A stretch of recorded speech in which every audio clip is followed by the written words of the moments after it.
What?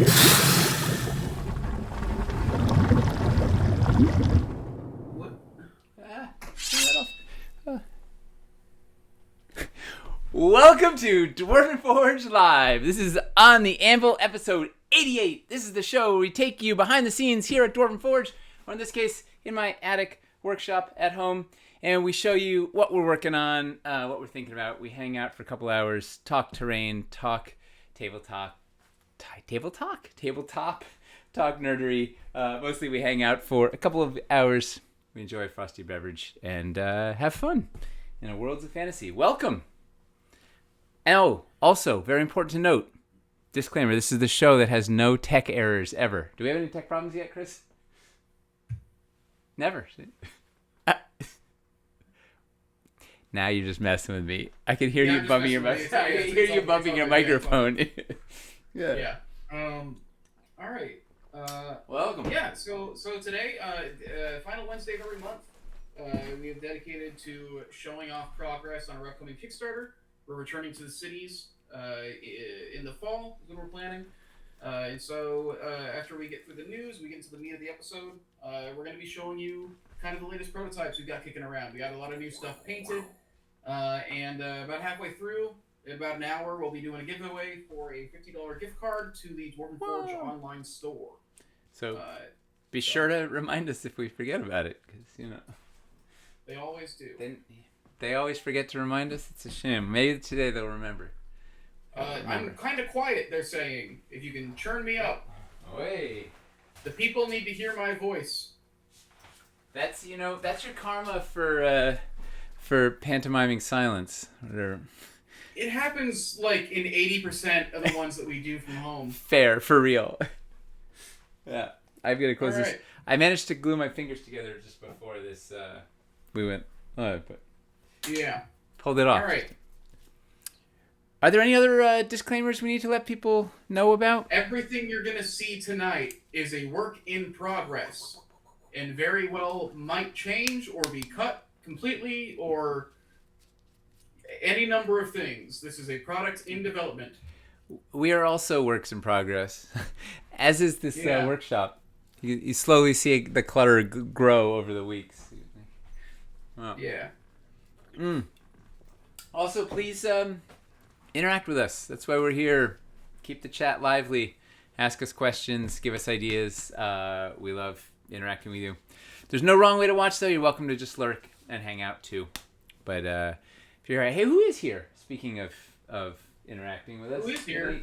Any new faces? Any old faces? Any faces? Yeah, there's a couple. We got Trogath is new. I don't remember that. I think Mixley is fairly new. Although Mixley does tell you to turn your mic to the right a little bit.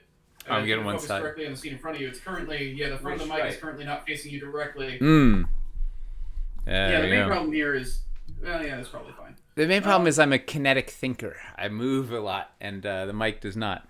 But I will swing it over here when I come to work on the workbench, so you might have to remind me every time.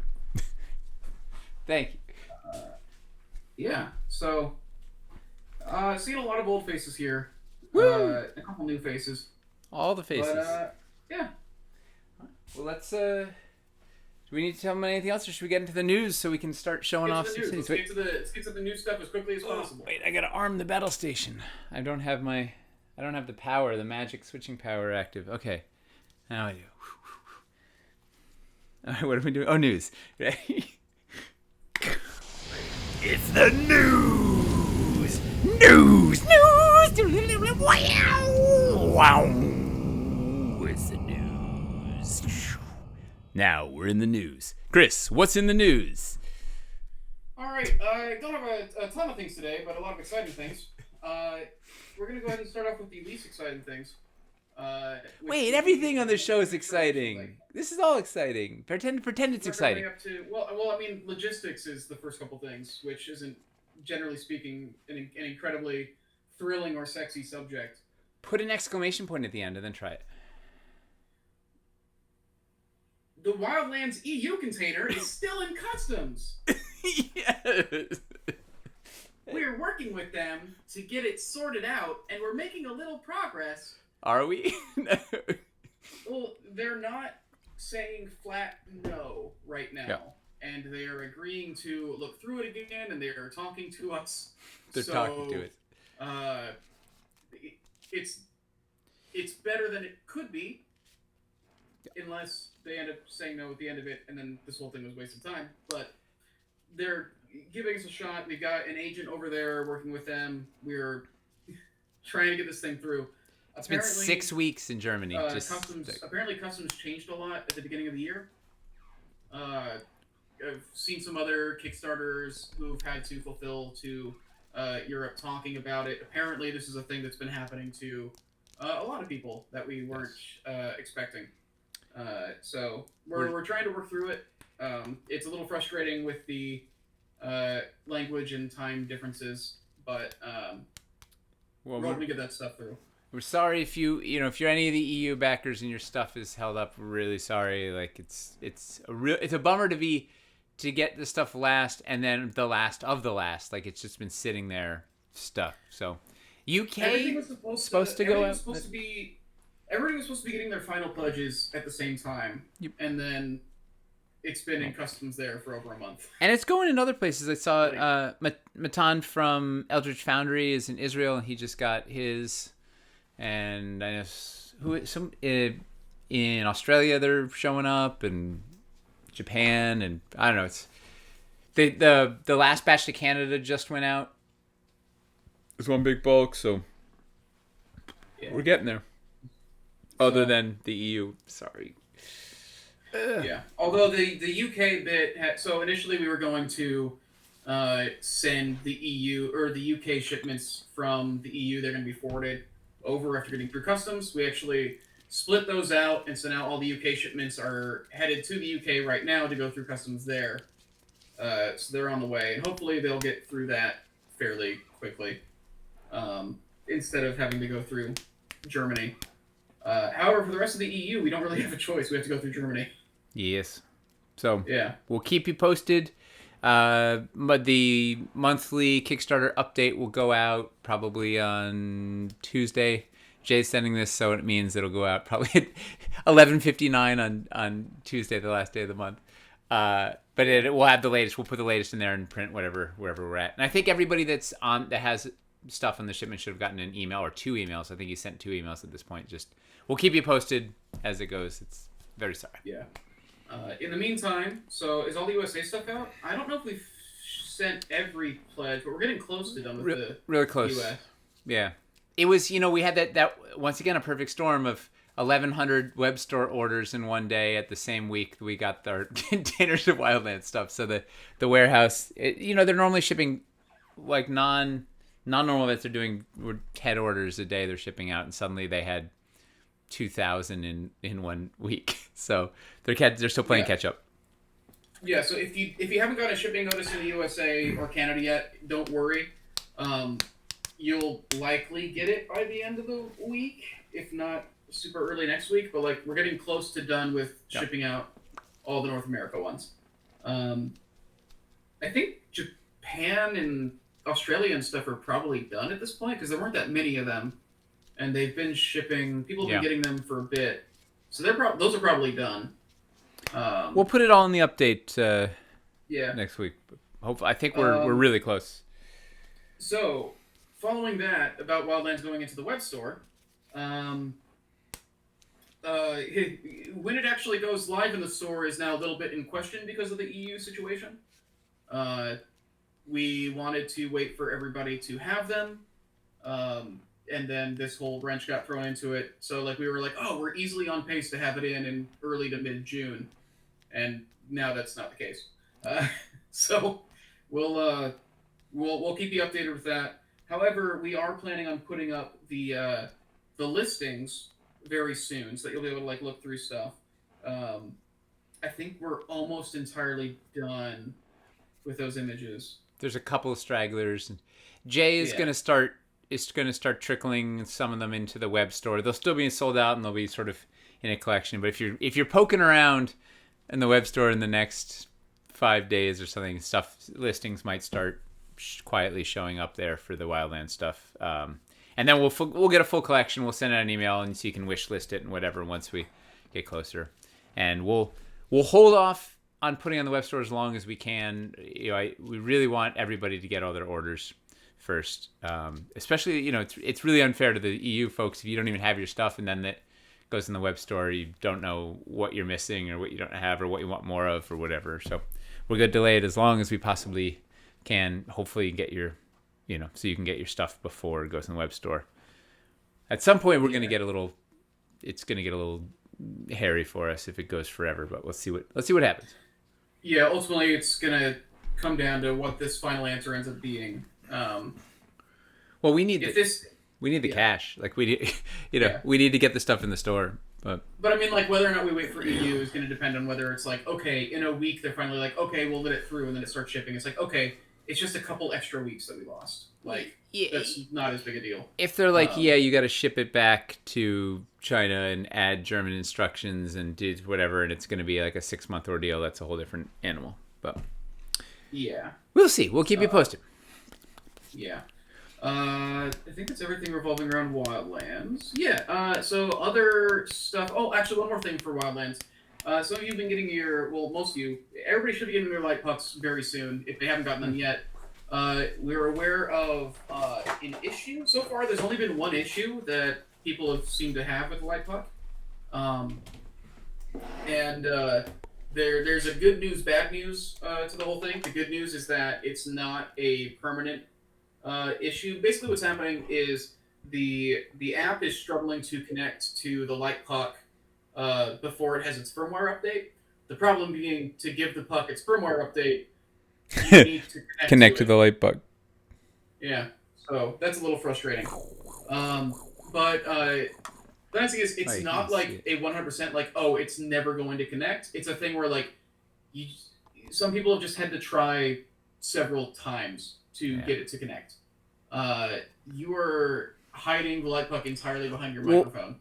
No, it's because you can't see it because it's too bright. I'm just gonna turn it that way. Oh, okay. There, let's turn this down. Yeah. So our recommendation, if you're struggling with it, is to try connecting with a couple of different devices. Because once you do connect to it for the first time and you do the firmware update, there are no more connection issues. If it's not working out, it's a pain, but you just have to keep trying. For some people, like they literally like came back to it the next day and then suddenly it worked. But so far, there hasn't been a situation where it has straight up refused to work. Sometimes it just takes a while. So Baconics is taking a look at it, and they're hoping they can just like fix it by patching the app pretty quickly. Chuck is putting together the troubleshooting instructions in the style that he did when he was an Air Force engineer and worked on F-16s, and said there was just a series of things you would do in a specific order that would often fix the problems, but not always. But it was sort of like sequencing the like thing and just try this. Boom, boom, boom. Some people, the main thing is like we've had people try a couple different things, and so far it hasn't worked consistently. For some people, they're like, oh, it worked, and for some people it didn't, which makes me think that it's just kind of, it might be inconsequential, and it's just a thing of like, you just got to keep brute forcing it until it goes through, basically. But once it's but through, it also seems like it's affecting like less than 10% of the people who've gotten it. Oh, it's like 15. It doesn't seem like it's a massive thing. 15 out of 1,000 people or something. It's like not a huge. Wow. Yeah. Well, and once it connects, maybe the intensity of the light puck. You can actually. You can lower the brightness on the light puck, so maybe actually it would be easier. I'm down to 7%. Like I'm at, and with a filter and a filter. It is still looking directly into LEDs is the main thing. It's like looking at clips. Cameras don't read the light puck as well as the human eye does. Multicolored crystal crack. Yeah. So that's the thing with the light puck. Wanted to address it here. We're going to be putting it up on the site soon. Some like the list of like recommended things to try to get it to work. And Baconics is aware of it and is working on updating the app to resolve the problem entirely. But if you are having that issue, just want to say, don't worry. It's not broken. It's just a little buggy at first, but once you get it to connect the first time, you're going to be fine. Light puck, full intensity. Yeah. Hey, we also have we have a couple of new videos launching really soon for this too. The getting started video and the programmer's guide. Yeah. yeah, we've got the user's guide up currently. It's not public on the channel, I don't think. Maybe we should put it public. We had it just like private embedded on the or unlisted and embedded on the Lightpuck page. Um, but yeah, we're gonna have a 3 videos altogether. The other 2 are currently in editing. One of them is the getting started video, like Nate said, which is really to show people what the puck does, in case you don't have it or you're looking for like recommendations or something. Or story ideas. How can I? Programmer's Guide, which will show you how to make your own light shows, basically. Getting started shows you jumpstarts some story ideas of like, hey, how could I use this to accent my storytelling? Like, what are some techniques, or what's a sort of a build I'd put it in, or what are some of the programs that would make sense for this sort of story or whatnot? It's fun. We did a bunch of fun little builds and. Yeah. Okay. Last logistical thing. Logistics. The restock container. We've got a container with like around 16 painted sets that that got kind of shunted out of the last restock we had because they couldn't get a container as big as we wanted, so it got pushed into a separate container on a later ship. So it's got like the Aranthor Mountains, Dread Hollow Dressing, the Camp Pack. These are 16 different sets, like yes. hundreds of There's 16. Like hundreds, yeah. There's only 16 sets on this ship. Get them while they'll be gone in 5 seconds. Yeah. So that that container has like arrived in the States. We're currently just waiting for it to get trucked from the port to the warehouse. We were hoping the restock will go up next week. We were hoping we could do it this week, but it didn't get to the truck in time. So I bet hoping for next week. We'll let you know as soon as we've actually got it. So yeah. And there's no low stock items on there, no anything, so it's not gonna be like a feeding frenzy, a Hunger Games scenario. There's tons of the stuff that's in there. Also, the replacements came in. So if you've been waiting for replacement pieces, like 7 boxes of replacements that come in. So it's probably gonna take a month to get them all out because it's like literally 7 giant boxes full of stuff. Amen. But those replacements they're in the studio on their way, and they will be on their way. Yeah. Let's see. And we'll be putting we'll send out an email letting everybody know what the restock date is as soon as the container's there and we've got it locked down. And yeah. All right. We got a couple fun things we want to talk about. First thing is something we've had to stay quiet about for a while. Got revealed today. The new season of Dimension 20, Woo! Which is the tabletop RPG actual play show, mostly D&D, but they use other systems as well. Their new season is using some of our terrain. So Brennan's not DMing this one, but Jasmine Vular is DMing, and it's a like horror Dracula Gothic horror kill Dracula sort of thing.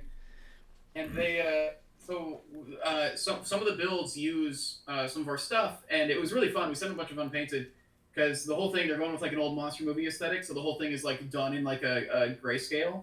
It's all like black and white, so they did unbelievable. Custom like black and white paint job over a bunch of the stuff. It's all great, like it's just it's wild variations. They showed some of the minis that they were making. It's just working monochromatically with highlights. Like it's wild. It's gonna be a really cool look. Fun chase. They've got some neat stuff with our bits. Excited to see it. That's been a while. Timeline on the June restock. We don't currently have a timeline on the June restock. The container is still in the water as far as we know. It's a world of difference. 2 years ago, we used to be able to, or 2.5 years ago, right? We used to know. It was pretty reliable. Like you could say, you know what, it should be here, it'd be here, and then something it would slide like maybe a couple of days or a week at most. Now it's like until we have the thing in the warehouse, we don't know. Even when it lands, we don't know when we're actually going to get in the warehouse. Like shipping has never been like this for us before. It's so volatile. It's really you can't make any plans for anything. It's Yeah, it's been a real mess, and every time we keep hearing like, oh well, things are about to get better. No, But you know what you can do is sign up for our mailing list. We will blast an email out every time there's a restock. We blast an email out at the end of the month to talk to you about cities. We may blast out a few other fun emails. And you can also watch the show. We'll tell you what's going on. Yeah.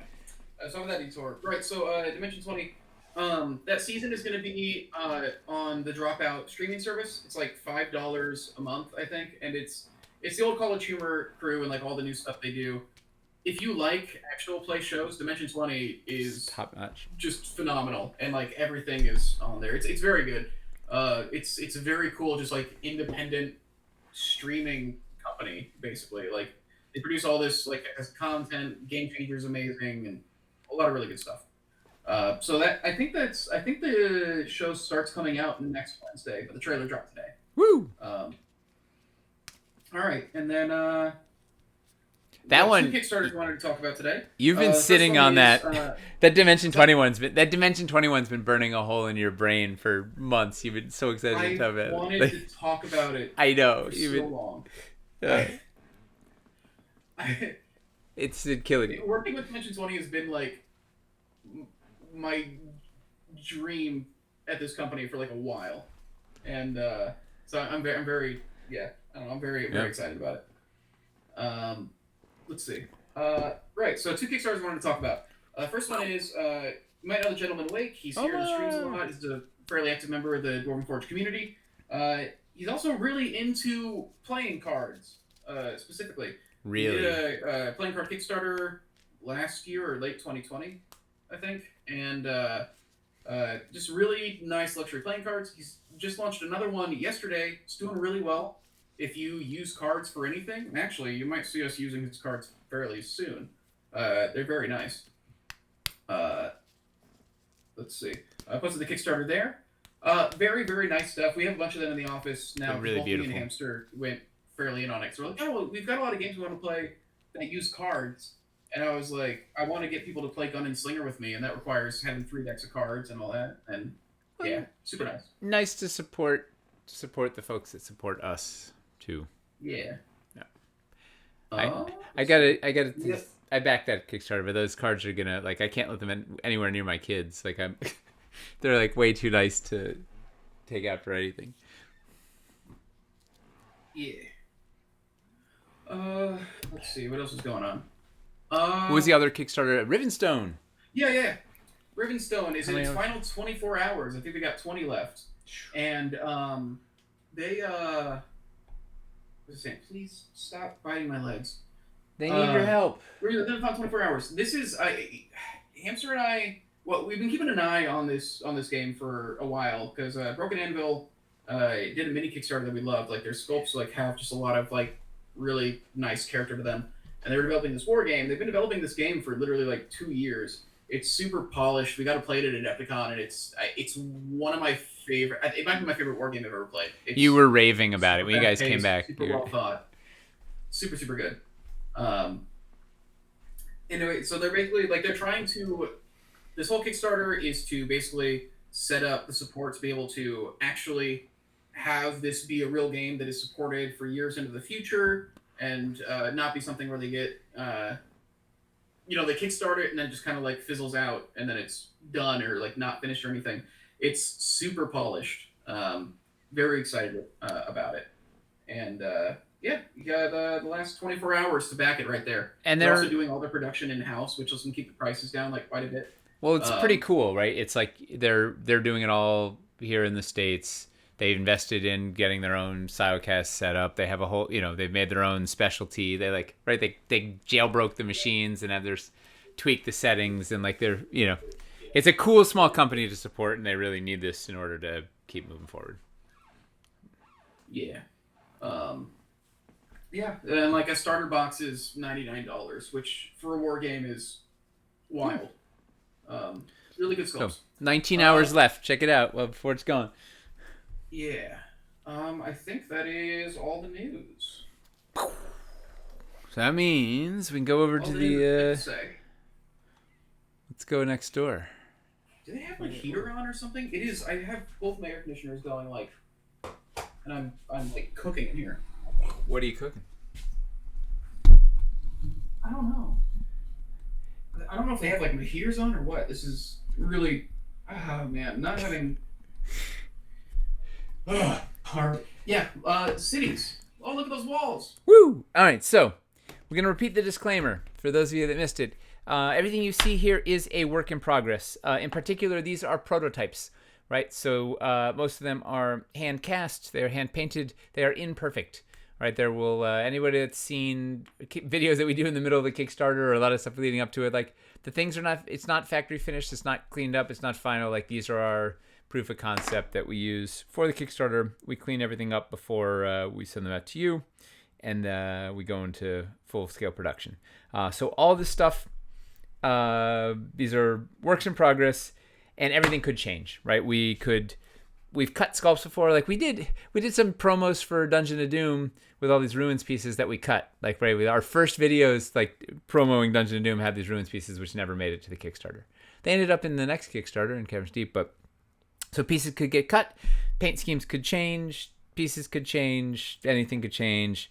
But that's also part of the fun of this, is you get to see the evolution of these bits and whatnot. So it's all work in progress. So you have to, and a lot of times at this stage you're not going to see the final thing. It's a lot of like seeing little bits and pieces and whatever, and it's hard to maybe imagine what it's going to be like. But that also is part of the fun voyage when we get to the Kickstarter. You go, oh wait, now I see it, all those things together. It's amazing. And yeah. So with this new cities Kickstarter, we're going back into the cities.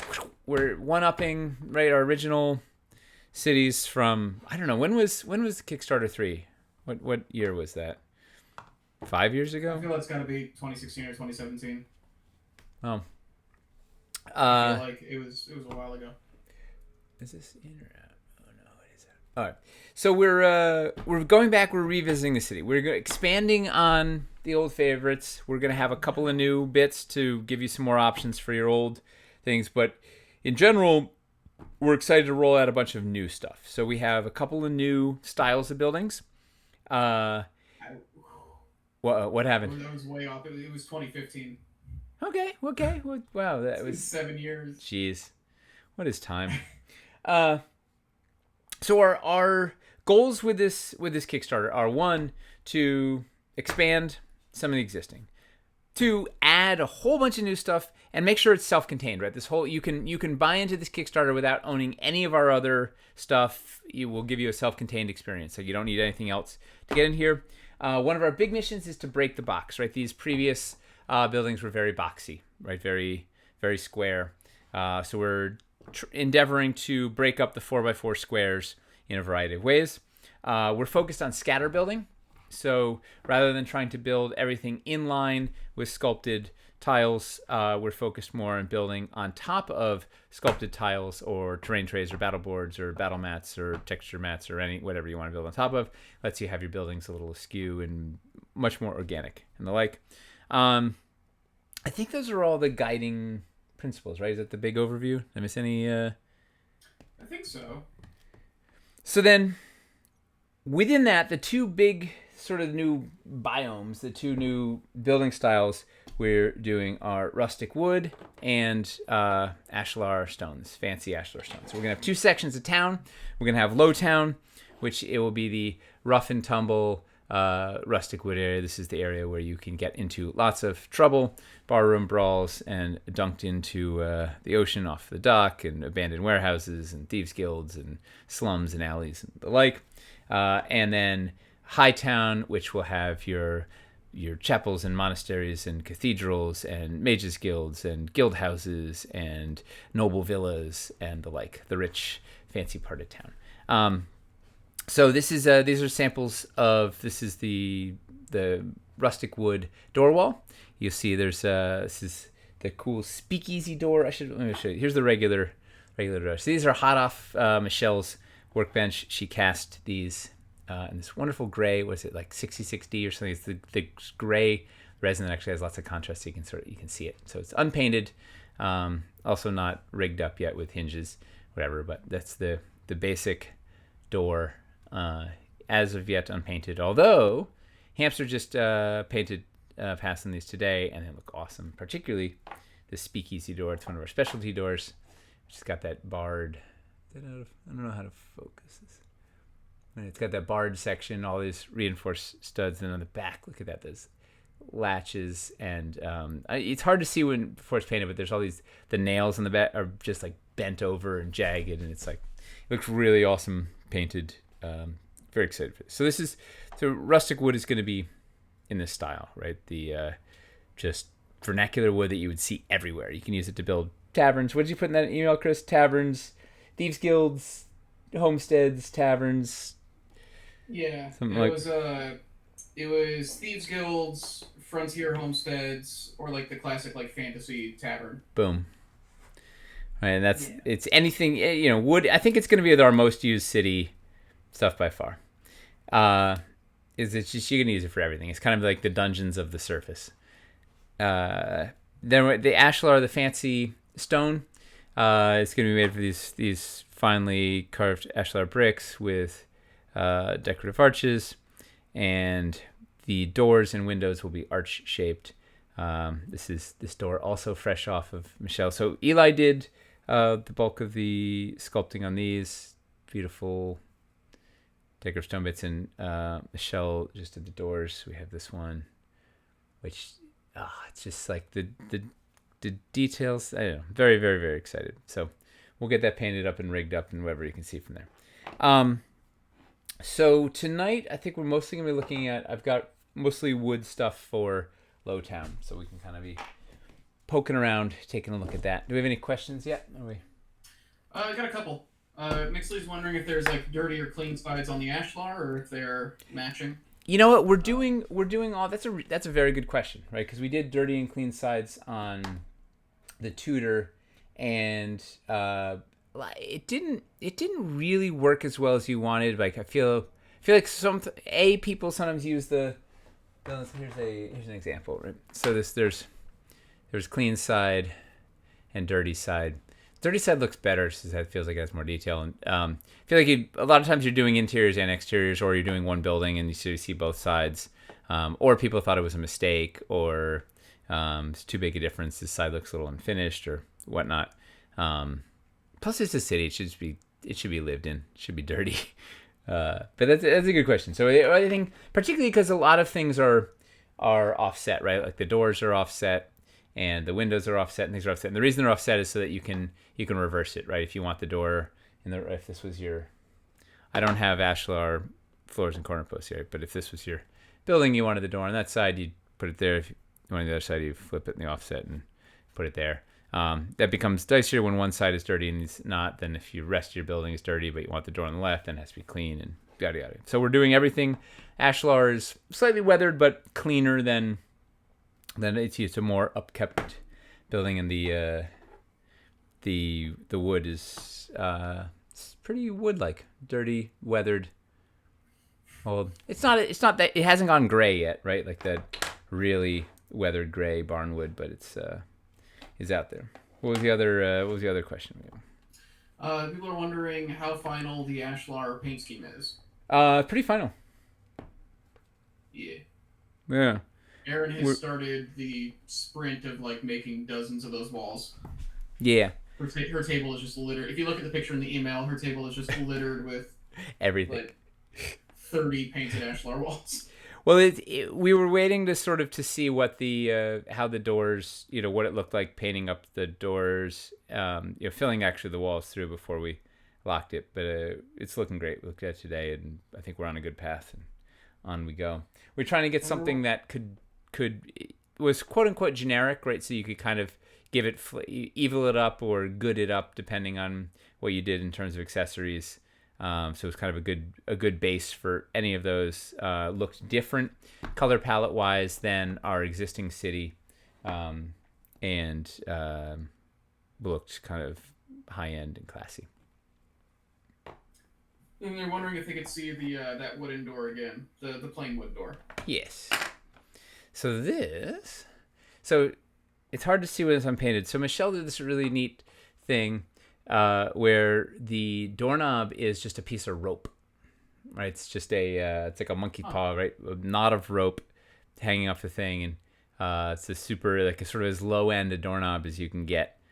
which is a really nice way to differentiate it from a lot of our other doors. And then the back side has sort of rough-hewn logs bracing it. Gives you really kind of that log cabin-y feel and whatnot. And then same thing has that little wood, the rope doorknob.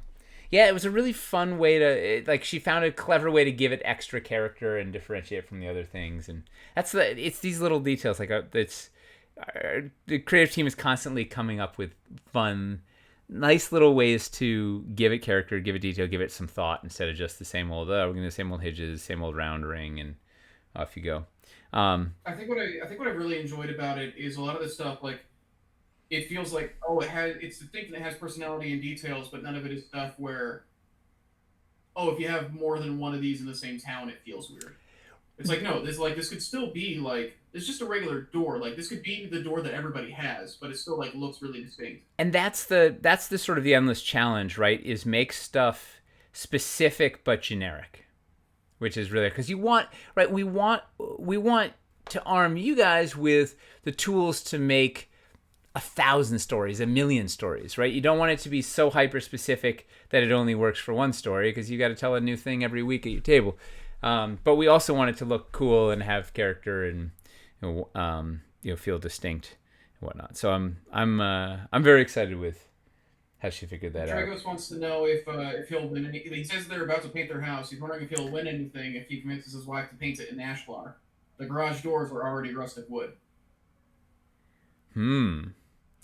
Wait, this is Dragos? Yeah.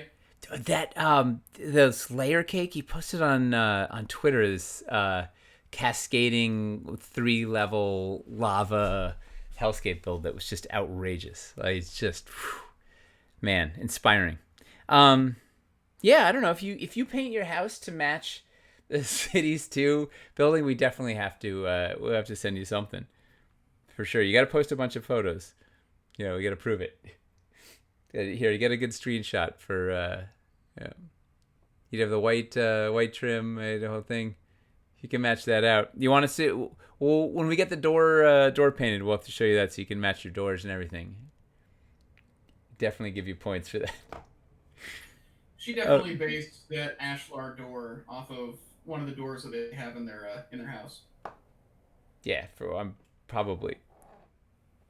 She Michelle searches for reference all the time. Is always looking for what's out there that's real that I can draw from to make this feel as real as possible. And she might have just turned to the right and looked at whatever doors. They have doors from a monastery and stuff in their house. It was just unbelievable.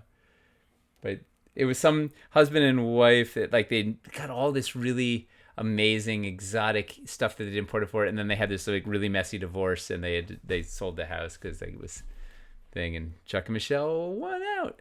It's amazing. Invisible Thumb's wondering if we're going to sell any new paints for those of us getting unpainted. I think it uses all existing Picorni paints. I think so. I don't know. We'll see. The wood does for sure. Yeah. If we may add another 1 or 2 colors depending on what happens. The paints are not a moneymaker for us, right? We do it as a courtesy, but it's we don't make money on them. We don't sell enough. Well, I guess you could say our prices are too low also, because it's a hell of a deal. But we'll tell you the recipe, similar to Wildlands, a mixture of PDFs and videos to show you how Aaron and Hamster figure out these paint schemes. I can't wait to see these painted. It's really it's dynamite. So I was gonna show what the heck was I gonna show? If I was asking about the door. No. Oh, that was the other. So we changed the door style. So in the original City Builder, the doors were this style and with the top open, and they swing out. Which the theory was, so then you could stick a mini, in the what do I have? Right, you could get a mini in the doorway. I guess if you were fighting in the door or something. But we decided it looked better to have doors that were shaped more like doors.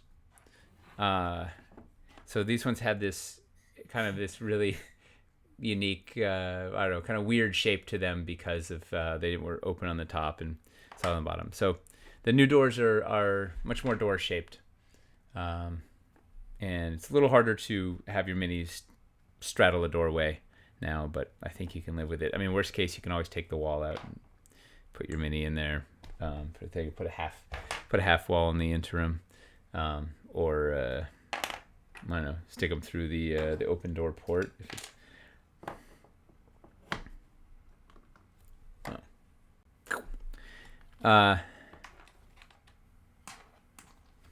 Everybody's just yelling at us to raise the prices.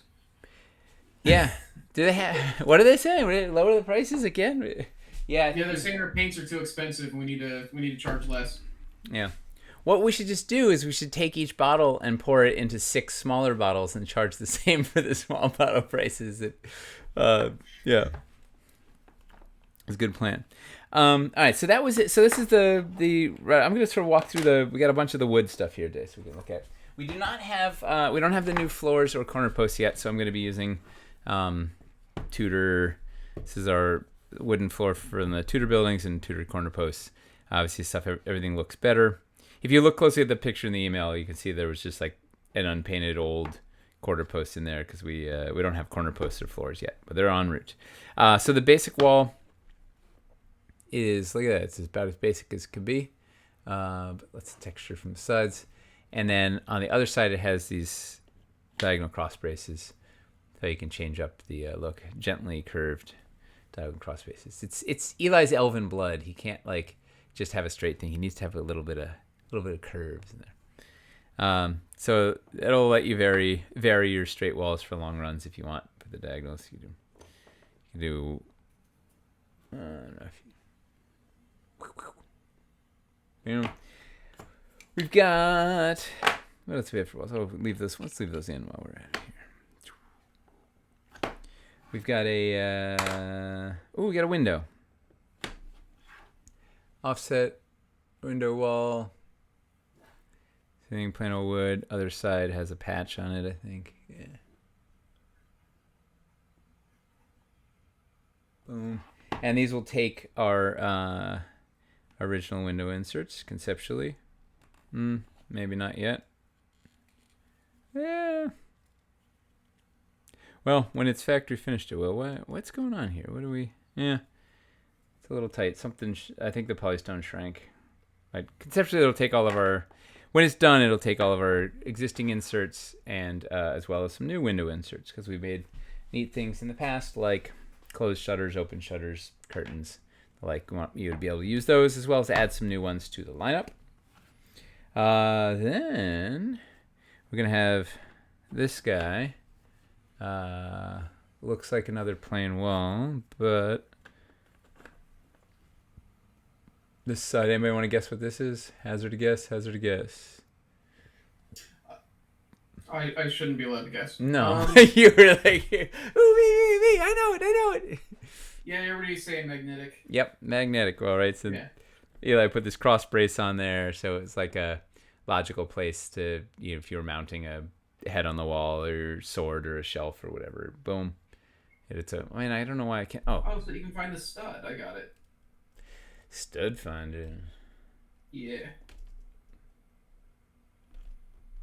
There we go. And yes, the windows there will fit the current window inserts along with the new ones that were made. Yeah, it's just not. These castings shrunk. So we will get it. The finals will accommodate your latest and greatest. The other nice thing about this is the other side is plain, so it gives you an alternate straight plain old wall. So if you really are worked up about your planks feeling different as you go, you can have lots of different planks. Then look at this. Hey, another one. Plain old wall. But on this side, can they guess? It's pretty obvious now that there's not many walls left. It's the LED wall. Right, so this raised, the beam is sort of raised, pushed out on the front there, and we'll have LED socket on there for all of your socket LED pieces like torches and lanterns and rune stones and I don't know, all the fun little LED bits. Also, just and yes, there will be rustic wood corner posts. We just don't have them yet. There will be a floor and corner posts. Yes, we are. Across the boards, things are taking a little longer than you might like. It's we've been having just a variety of small delays at every turn on just about everything. So you have to use your imagination for right now. Those are all the basic walls that I have. I have a couple of the we have the short guys. Oh wait, where's the door? Hang on. Where's the short door wall guy? Wow.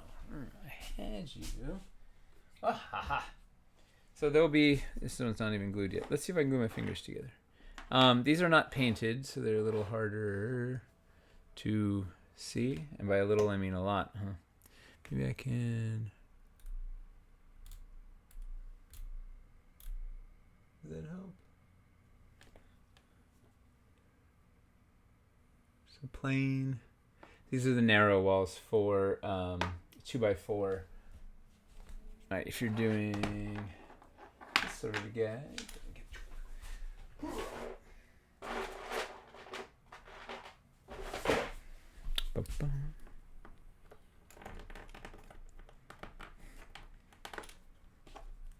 All right, if you're doing a 2x4,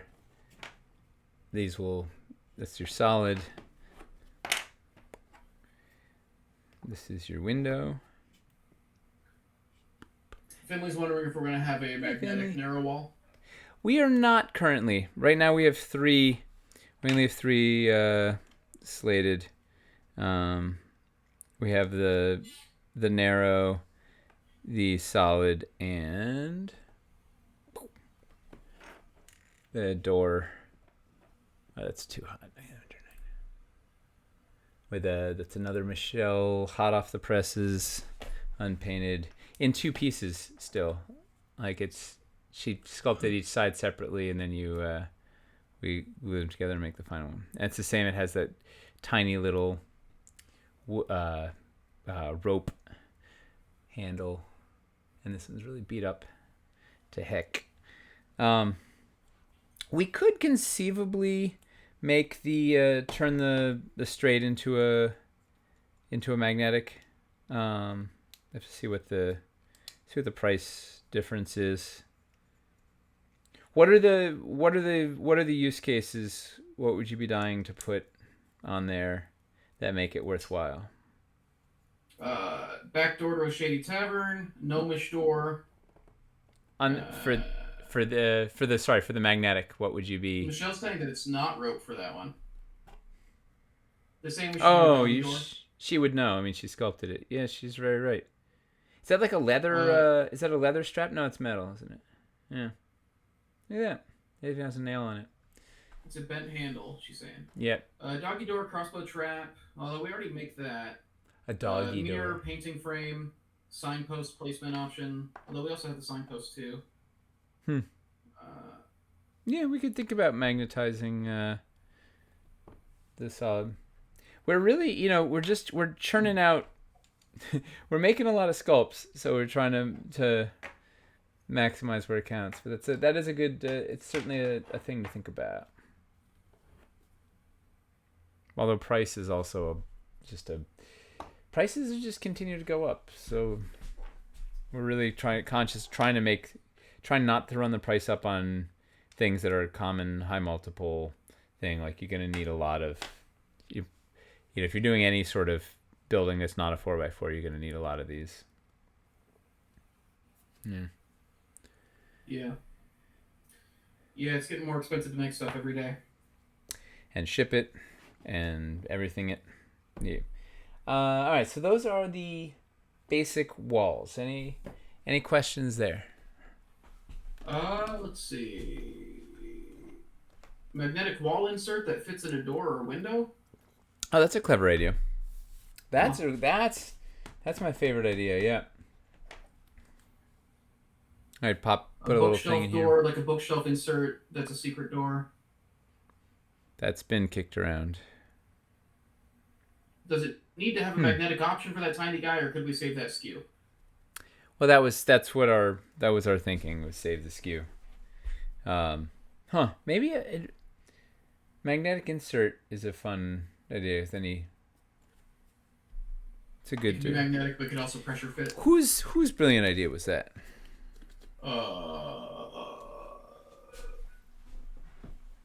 Please hold. Standing by. Please hold. Oh, this chat is moving. The problem is every time somebody talks, it jumps me back down to the bottom. Okay, well,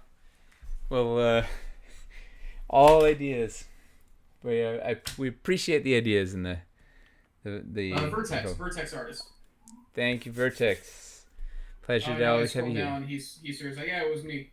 All right. Well. All right. I guess I didn't have to look.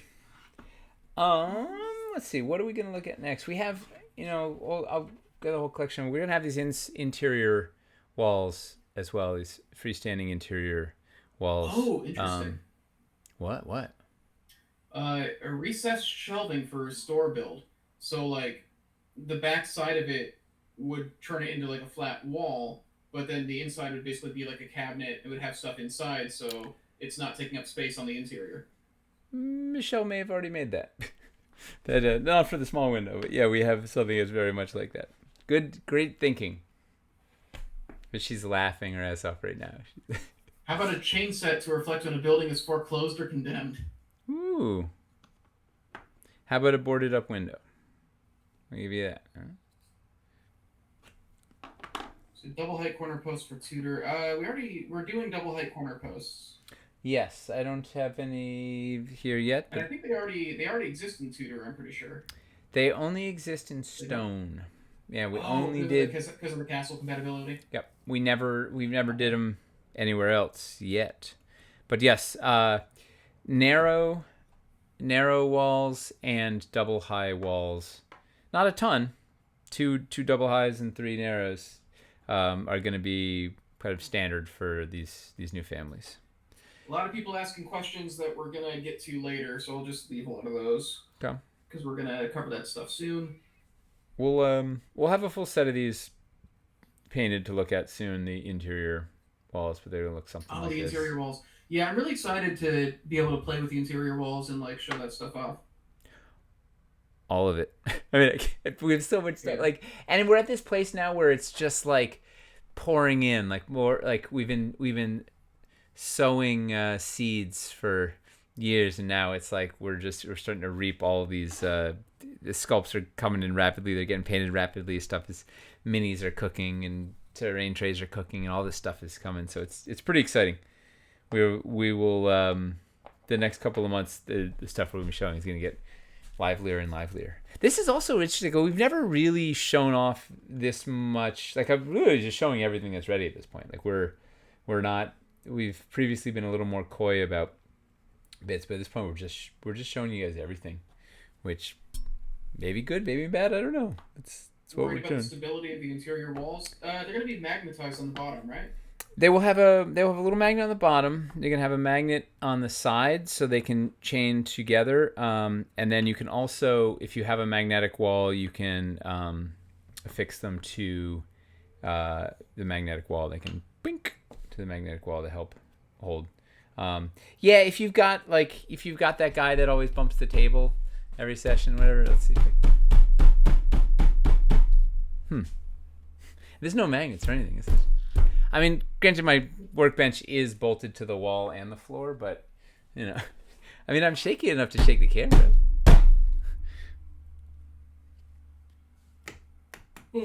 There you go, Phil. Reckon if we've reordered the old city stuff to have magnets on the bottom, I don't think we haven't. It's we have to retool each mold. It's not pretty. We're not planning ruined walls, floors, or ceilings. The closest thing being the secret door wall that we're doing for wood. we have no. So currently, there are no ruins planned for Cities 2. It's the same thing that happens every Kickstarter. Is the ruins always get bumped in Cities? We snuck a little in at the tail end, but we didn't do a full on. It was just enough to squeak by. Castles, we did the same thing. We did a wall and a rune tower, but we even made some battlements and carnellations and ruined, and we held them. They never saw the light of day. Dungeon of Doom, we had ruined pieces and they got cut. Pushed them into caverns. There are no ruined caverns, so that's good. Although we never actually guessed cave-ins or whatever, which is the equivalent. We kept ruins in Wildlands. But they're no ruins currently planned. But at some point, ruined everything. Right, we'll do the all ruins, all ruins Kickstarter or something, and just go and actually lay waste to everything that's come before. It's cool to see. It's the first time I've actually seen the interior wall painted. I'm excited. Just like it looks cool. The other one that is helpful is the corner. I'll show you this. There you go.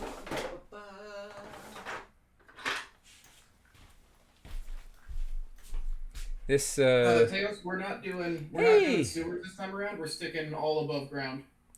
Welcome, Teos. Yeah. Mr. Mastering Dungeons himself is here. The Alpha Stream.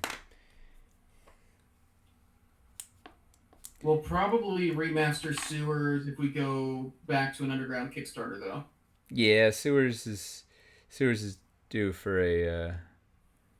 So this will have a door in it, but this guy's gonna be very stable because it's 90 degrees, so you can anchor out to this. See, it's got the little magnet there. So you can anchor out to this guy, and it'll help make your interior walls very secure. Also, it makes for a neat little closet. And excited to see that one painted.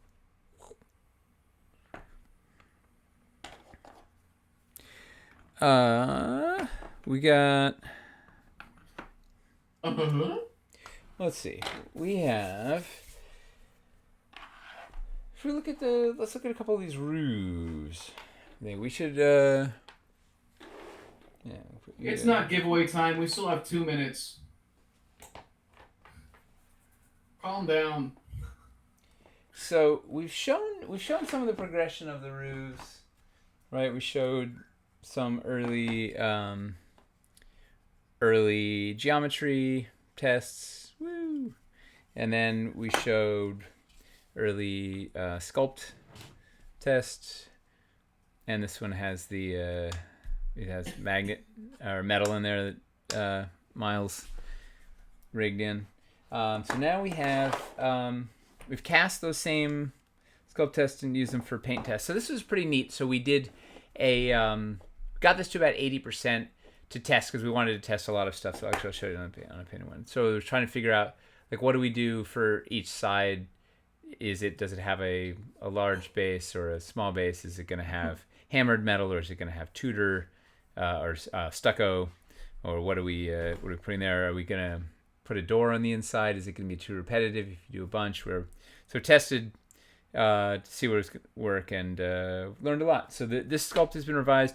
Toby redid all the texture on this because it was felt too striated, right? So he went and Eli did a 20-minute video on the stone logic of slate and how it's formed and how it breaks, and then based on that, Toby redid all these so that the shingles look just absolutely fantastic now, really just gorgeous. Anyway, so this was but we use these to figure out some paint schemes. So this is the sort of the darker paint schemes, the weathered barn, that old warehouse, the creepy vampire's house, whatever, just run down dark building look. All right, pretty exciting. Now it's giveaway time. Ooh, what's the word? Give me a word. What's a fun word that we've said tonight? That's been it's a thematic word that's resonated through tonight's episode. Ashlar, skew, ruins, rock hard wood. Slate, Magneto, Doggy Door, Ruins, Rock. Magnetic, I mean, Ashlar, rock hard, Modular Ship, Delayed, rock hard wood Delayed, delays. Rock No, Hard Wood. rock hard wood is pretty hilarious. Did I really say rock hard wood? All right, listen up, you jackals. If you want a chance to win a Jackals. $50 Dwarven Forge gift card, type Rock Hard Wood, all one word, into the chat. This is available internationally. It does not matter where you live. This is all fake internet money. So No, this is the real deal. There are no laws stopping us from giving you a digital gift card, no matter where you live. Hey, look, Miles got metal in this too. Okay, he's a wizard. He really is. Not this. Huh. Miles, you can say a lot of things about Miles, but he will not overlook details. No. Well, it turns out this is the only one that's magnetized, or that's metal in it, but... You can say a lot of things about Miles, and they're all positive. Miles is amazing. Yeah. He's crocheted himself a wizard hat. I mean, how do you not love that? Rock hardwood. All right, so the hamster put together this. This is sort of the weathered look, and I have a couple of the others. So Toby did you do 3 of these? We did a Hippo Valley and a straight, so we had enough to kind of rough out some roofs and see what they look like. Ooh, and then it went back and refined all of these sculpts. So. These are not the final sculpts, but they're enough for us to figure out a paint scheme, figure out what was going to work, make sure the geometry is working, and whatnot. And look at that; it already looks pretty neat, right? Like a real weathered roof, or maybe an evil roof. What makes that an evil roof? I don't know. It just looks dark. It's got a little. You know what it is? It has an undertone of purple. That's how Hamster won me over, right? He's like, oh, well, I'll just put a dark undertone of purple under there. And he's like, sold! I love it! Let's make 10 of them! Go! It's on an evil petting zoo. Is Mike Myers still alive? What happened to that guy? What? That was, Dr. Evil was played by Mike Myers. It was the Evil Petting Zoo was Dr. Evil. Right? Am I making that up? I can barely hear you. Hello? Oh, like the new Mike Myers show? I've seen one thing. I've seen Shrek, and that's basically it. There's Shrek in the show, apparently. I saw a clip of that, and it was one of the weirdest fever dreams I ever had. I will probably watch the show at some point. He has a show? It is a show, yes. Oh, cool. But is it a movie or show? I thought it was a show. I don't know. They're saying a movie now. It's his birthday? Happy birthday, Mike Myers. Mike, if Is you're it in the really? chat tonight, Is it if you're an in the chat evil? tonight, let me know. Let me know. We'll Get you a present. We'll send him a copy of the book. Keith Almond's book. When I was in my early 20s, one of my roommates and we just wanted cake sometimes, but you always have to try and justify it. So we would Wikipedia what celebrity birthdays were that day. Celebrate their birthday. And we'd go get a cake to celebrate that person's birthday, and we'd take a picture and post it, and we'd Photoshop their head onto the cake. Totally logical. Yeah, it's a good time. I totally support these decisions. Let's see what we got. So, this is the beginnings of our modular roof system. So we have these are our final pieces are going to have these square peg holes, our biscuit system on the back. They'll have a couple of small peg holes on the side. You can sort of see they're sculpted in the holes there. So that they will be able to affix to each other. So the idea is you'll be able to take a bunch of them, build them into a thing, and then you can leave a bunch of those. Then you'll be able to lift it off and reveal the inside of the house for battle, or you can just leave some of them built. Like if you have a big L-shaped roof, you're going to use all the time or whatever, you can leave those built. But I'm really excited to. We'll show you. We'll demo the heck out of this roof system once we actually have fully working pieces. Once again, these were test sculpts to figure out if this is all going to work, what it's going to look like, nail down our paint scheme, etc. So then We also are gonna do the same pieces in festive green. I don't know what this one's called. This is Festive green. Festivus green. The Julep. the little copper. Is julep green? Yeah, like a mint julep. Mint julep. Yeah, but it's like nasty, like I don't know. Spearmint. We'll Yeah. call it spearmint. It's more like, can we call it like ranger green or something? Or like I want to call it spearmint. It's so bad. elfy green. Like so we have the same pieces in an alternate paint scheme. So if you want to class up your buildings a little bit, spice it up. Woo! It's good. And part of the the adventure with this, as paint team was putting this together, was trying to figure out like, hey, we already have these two roofs. What can we add that does, it feels like a different palette in the city, but also will all work together. So we have these are 4 roof colors, which should give you a lot of options in the city. All right. We're giving it away? Give away very soon. If you have not typed rock hard wood, all one word, into the chat, do it now. The other nice thing about these modular roofs is you'll be able to do like this, like the little pyramid ship roof. I don't know why these aren't sitting together yet, but they will once it's all done. Woo! Let's see if we can show that. Brick hard meat. I love how many times we've referenced that specific episode of Mystery Science Theater 3000 on the Anvil. At least twice.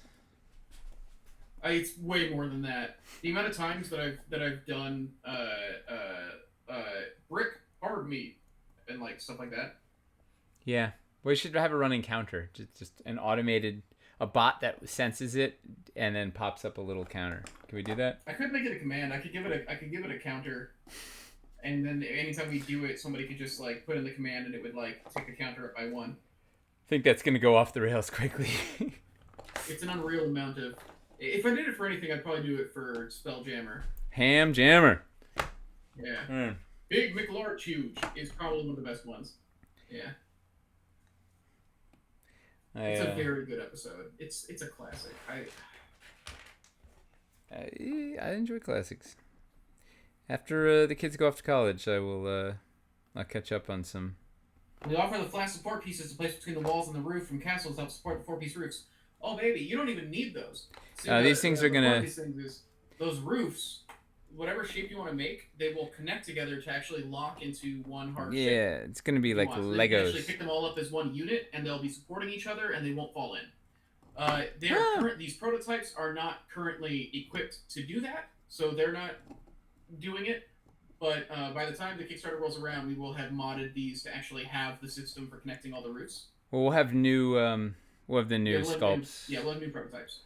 Look at that. So you can do a little roof like this. But you know what? We're gonna have along those lines. Who was asking for that?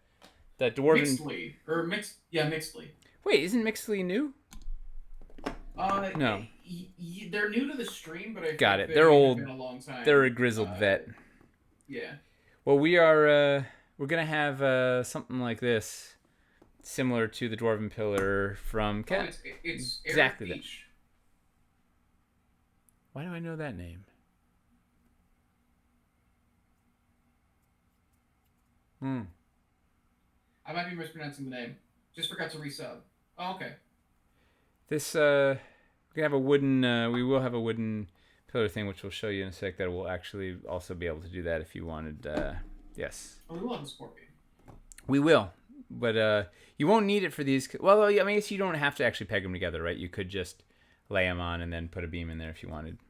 But it's gonna give you. They're gonna give you some. It's really embarrassing that you don't remember them. Okay. I may pronounce the last name wrong. Okay. I'm embarrassed. Yeah. Well. All right. Thanks for embarrassing me live, Chris. Hey, it's my pleasure. Yeah. Let's see.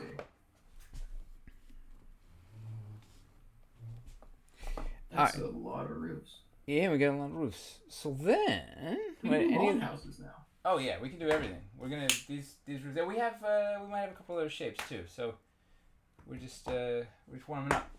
What do we have? Do the old chimneys work on these roofs? Yes. They'll also have magnets. All the magnetic roof accessories we've had before will still attach to these as well.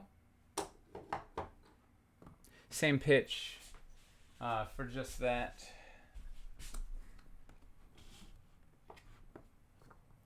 Boom, boom. The Assassin's Perch on there. Let's get the other. How many biscuits do we think there'll be in the Kickstarter pledges? Oh man, we'll be making more biscuits than we made. Those plugs for the escarpments. Yeah, bazillion biscuits. A metric bazillion.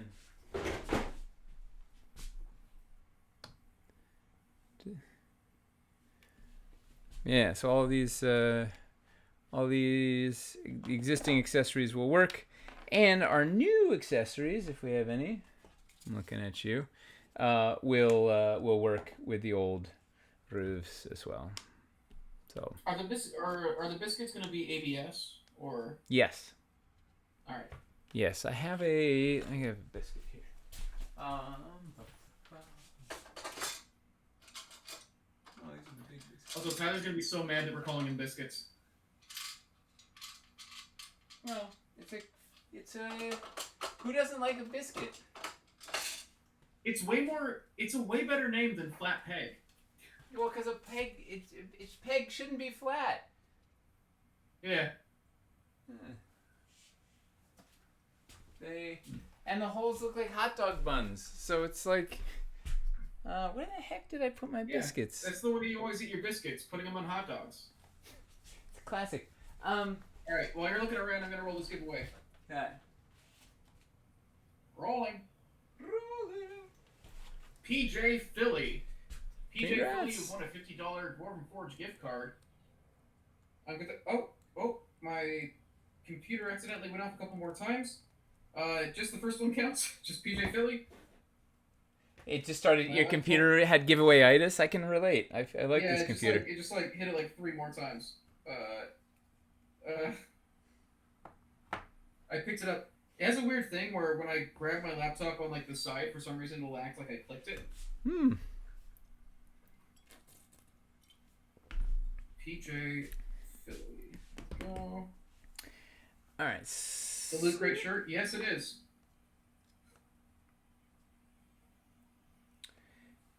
All right, we've got any more questions about the roofs? We'll show you. We'll demonstrate the fully robust system once we have fully operational prototypes. Once again, these were Can't take it back now. I absolutely can take it back. I do not want to. I do not want to get in trouble. Thanks. Flat peg is a mouthful. Biscuits fit in your mouth and taste better. You can't argue. Round and other shapes for roofs. We're not going to do round roofs. No, not yet. You know, the challenge with round roofs is we didn't have any architecture that required round roofs. Like it was. We don't have round walls. Yeah. We were making roofs to go with the buildings. But yeah, someday. I mean, you could do a square. I guess you could do a 4x4 square that then terminates in an onion dome, whatever. But not yet. Someday. Any more questions before we go to the next thing? What are we going to show next? What about a 4x4 dome? The only thing that you're going to see outside of the this modular system is the thatch roof that takes the fogger of the chimney. Well, it might be. I don't know. We'll see how it all. See what shakes out between now and launch. Okay. But no round roofs. No. There is a lot in play that could happen between now and launch. We will see. All right. Next, should we look at? Do you want to look at some stairs geometry or some accessories? What do the people say? I don't know which way this one's going to go, actually. I'm going to assume they're going to say stairs, because I don't think we've shown stairs yet. But stairs, accessory, stairs. Stairs, curved roads. Curved roads. Who said that? Stairs is, I think, around 75% of the request. All right, so let's look at the stairs next. Yeah. Yeah, because they know that we may run out of time, so they should front load whatever they're excited about. Okay, so once again, not final thing in the works, but you can see the laser graves. So we've been Toby's been pushing around some very clever geometry, mocking stuff up in the 3 dimensions machine. I don't know which one maybe look at this one first. So we have something like this, which is a 3D mock-up of just raw geometry. And the idea here is a set of stairs that terminates in a baked-in biscuit. See, biscuit works also because you can bake it into things, right? You don't want to bake in a flat peg, but you baking a biscuit, that makes sense, right? Oh, God. Now I want a biscuit with bacon on it. Oh, me too. So anyway, we have a bacon biscuit. Now we have a baked-in... So this is going to have a baked-in biscuit. We have several pieces that are going to have baked-in biscuits. And the purpose of that is so then it can affix to any of our floors are going to have biscuit holes, roofs will have biscuit holes, scaffolding, lots of things with biscuit holes. But the idea with these stairs is they're like captain's stairs, right? Style stairs, sort of they'll be rickety wood, and they have... And we're not quite there yet, so that's what I was wondering. The idea is that they're open, so you can slot your mini bases in there. The challenge, as is witnessed by this, is they weren't quite grabbing the minis well enough. Right, this guy's falling out. It's like, oh, I'm the Lord of Blades, ouch, falling down the stairs. So the next iteration that Toby was just working on today, that's kicking out, extends the stairs out, so they have same rise, longer run, so there'll be more overhang, and it'll catch it. And I think we'll probably thicken them up just a spickle. So we're trying to accommodate a variety of bases, from WizKids to Steamforged to whatnot in there. But at some point, it just needs to be sturdy enough that you can pop your minis in there, so you can be fighting on the stairs, go up your 5 feet and go on. So that's piece 1. Number 2 is you may notice that they have a there's the bottom has like a distinctive little slot in there. I'm sure you can guess what it's for. And so you can slot a couple of them together, and then it's going to give you an interesting landing. Part way up makes it really easy to put on minis, particularly those big old like 32 millimeter base. Do I have a Warhammer guy here? I don't know where it anyway. So this is going to let you string them together for you can do some pretty neat long runs with these things, which will be fun. Also, do I have any that are the right length? I don't yet. So we're gonna have a couple of different heights of these, which we're still working out which is which. This one right now, it's a little awkward. It takes 2 to get to 38 mil, but the idea is that this is this little pillar. In this mock, the biscuit hole isn't deep enough. Oh, you can see the hot dog bun shape, right? Does that look like a little hot dog bun, or like a pig in a blanket? It's a wiener wrap. Yeah.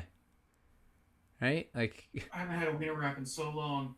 So it's the hole's not quite deep enough, but the idea is you would slot your 38 millimeter stair into this thing, and then you have stairs you can use to go up to the next level in your building. So if you have Justice has a request. Hey, Justice, did you move yet? He got hired by Wizards and is wait, we have an official Wizards Wizards staff member watching. Do we say anything like that we shouldn't have? Are you gonna report us, Justice? I mean, luckily you haven't started talking about Spelljammer, so man. We should be in the clear. Yeah. He wants us to make creepy little hands to reach out from under the stairs. Oh, that would be cool. His book got pushed back. The Radiant Citadel. Justice did writing on that, and it got pushed back. I just saw the release date to July or something. Bummer. Production delays in 2022. I know. What is this? In this? So anyway, so you can. So the idea is that we. Where are these? Justice, I'm so excited for you. By the way, like so well deserved. Like this is the coolest. Like just the nicest, hardest working dude. So thrilled for you. Says he moves in 2 days, and he does plan to report that you caused the Lord of Blades to tumble down the stairs. It was a horrid Eberron crime. So in the olden days, back in the original case, our original city stairs went all the way up an extra floor's height when you put them in there, so that when you're up on the second floor, the stairs nestled really nicely up there, right? It's really satisfying. However, if you're doing a multi-level build, and so it looked really good, right? In that one case, it looks fantastic. If you're doing a multi-level build, particularly with a couple of different staircases, and you're trying to lift off stuff all at the same time, or even worse, you're trying to put it back on, right? You've built the first floor, now you're putting your second floor on. You have to line those stairwells up exactly with those stairs in there while you're holding this thing, and it's an impossible feat of dexterity, and it is just very frustrating. So we're not going to have the stairs break the plane of the floors below, because it's not as conducive to actual play. Like when you're out there on the table and you're doing things for the players, you don't want to be like fiddling around with the thing. You want to pull it off, reveal it, be excited, or drop it on and do the thing. You don't want the terrain to get in the way of the game. You want to keep the story rolling. So they're going to, the stairs will be flush up here. So then when you put this on, you'll still have the connector. This is kind of a bad example because it's not even all fitting right, whatever. But fundamentally, it'll, you'll know where it goes. And if you want, you could put your mini on top, in the stairwell, on top of the thing, and off you'd go. So I think it's going to be better for playing at the table. It's going to be more useful. It's better playability. And we'll have a stair that's 38 millimeters, so you can just do this interior stair with one thing. So this thing, you're going to have a bunch of these pillars and a stair that attaches to it. Then you can also use this pillar as a support if you want to hold up your roofs, or just as like a freestanding pillar. And once again, this is just a raw piece of geometry. This will be a cool sculpted beam thing and whatever. So like, don't get hung up on the shape and the look and the whatever. It's just raw geometry, trying to figure out how it's going to work.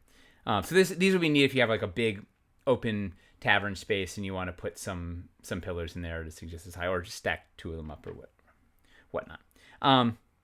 So we're definitely going to have a 61 millimeter stair, which is the height of, if you have a stairs going to, so imagine there's a biscuit hole in the side of this floor, and I can just click that in, and it'd be really nice.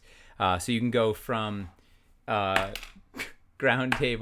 level up to your second story cleanly, and we'll definitely have a 38 millimeter stair that gets you here, and I think we'll have a 25 millimeter stair, which is going to support our new 1-inch rise, which we're going to be doing in a bunch here. And then you can string these together to form a bunch of other heights, which should be satisfying. So questions on the stair system in development? Will there be an accessory pole hole in that pillar in the final version? That would be a good idea. I like it. In fact,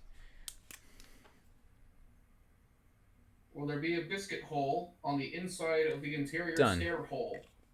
We now have a... it's in there. This will remind me that we need to put it in there. Sorry, is there a hole in the where and the who? Will there be a biscuit hole on the inside of the interior stair hole? There won't. This is a good question. There won't, because it is... So we'd looked at that.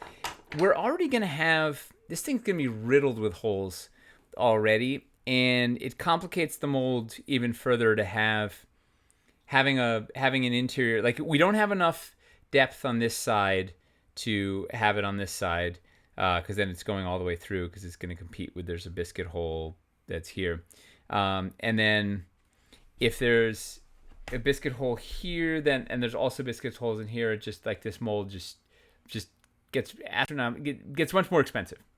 So it's a little tricky. And then also, so that was one of our things we were talking about. It's like, okay, cool. Then you'd click it in, it would be freestanding with this floor, and then you could drop it in, and it's awesome, right? It just goes exactly where it's supposed to go. It's terrific.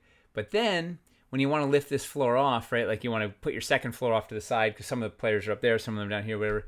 You can't put this thing down because it's got these stairs sticking up off the bottom of it and whatever. So it wasn't very practical for you actually using it on the game table. But it's a good question. I like. Idea. Small accessory that fits into a biscuit that holds a pole accessory. This is the idea of, like, to be able to hang signs and stuff off of the biscuits. Wait, it was a biscuit adapter, a biscuit pole hanger. Pole accessories, I believe. Huh. We have a magnetic one in the works, but I hadn't thought of a biscuit adapter. That's very interesting. And I like. Holes would be excellent for store signs versus having magnetic ones that take up space on a wall. Yeah. Yeah, just the idea of, like, being able to hang things out of the biscuits if they're open. A baked-in biscuit. I like also they prefaced it with idea. I'm assuming all caps and then a hyphen. Yes. Yeah, it was delivered like a PBS show. Biscuit hole adapter. That's a good one. Can we get a small piece that is a thin plate that sits between a wall and a floor that connects to a biscuit hole, so you can connect those stairs and other pieces to the old city pieces, even if it sticks out a little? Wait, whoa. It's like trying to solve a geometry problem with words. Wait, what was that? Say that again. Can we get a small piece that is a thin plate that sits between a wall and the floor that connects to a biscuit hole, so you can connect those stairs and other pieces to the old city pieces, even if it sticks out a little? So imagine a thing kind of like the metal tab that you have for passage walls, but then it's got a biscuit hole on the outside. So you slide it. It has like a platform. Yeah. A way to be able to try to work some biscuit holes. Yeah. You wouldn't get full functionality out of it, but, like, you could make the stairs connect that way, probably. A traveling biscuit hole. Yeah. It's a neat idea. We have to see how many use cases we can find for it, probably. Well, and that's so. Here's the thing: is we haven't. We don't even have functional biscuit bits yet. We're going ahead and casting a floor. We tooled up the mold and casting a floor in advance of the Kickstarter. We've never actually cast any of the pieces for real before the Kickstarter. And it's guess what? It's been delayed. We were supposed to get it this week, and maybe tail end of next week, probably the week after or something. But I mean, originally we were supposed to get it in like March or something, and now it's wherever we are in May, June. So I don't know. So the moral of the story is we haven't been able to play with the biscuits so much yet. Like all the pieces, like a lot of this is we just need to have the functional pieces and put them on the table and just start playing and see what other things you run into. And you're like, man, I wish I'm doing compatibility with this thing. I wish I could get the stairs to attach this thing or whatever. Kind of find where the spots are that you're lacking, and then we fill those in with some new pieces. But I like that. I like these kind of reverse other ways to do some backwards compatible stuff that lets you bring a lot of the old stuff or a lot of the new stuff to the old stuff. I mean, in general, we're trying to make things as friendly and compatible as possible with your old city stuff. Whatever we can. People are wondering if we have any plans to do landings that'll let you, like, churn the stairs 90 degrees or something. Oh yeah. Yeah, gotta go 90. Yes. Yeah, we're working on and you'll see it. The scaffolding system is going to have multi-level building and crisscrossing stairs. The stairs are part of the scaffolding system, right? Mm-hmm. They are indeed. But then they bleed into all this other stuff, right? You're gonna need stairs all over the place. We're big on the verticality in cities. Like we really want to be going up, right? This is like the fun of 3D terrain is that you've got that third dimension and you can do stuff you can't do on graph paper, and you're just that the combat becomes so much more interesting and dynamic when there's somebody up here and there's somebody down here and there's somebody under the stairs, and the thing it's like suddenly it is a much more lively story that you are telling. So that's what we want to facilitate, as much of those shenanigans as possible. Going up, always up. Other stair questions. Can't wait to actually see the next iteration with a bigger, deeper steps, more tread. Should hopefully work like a charm.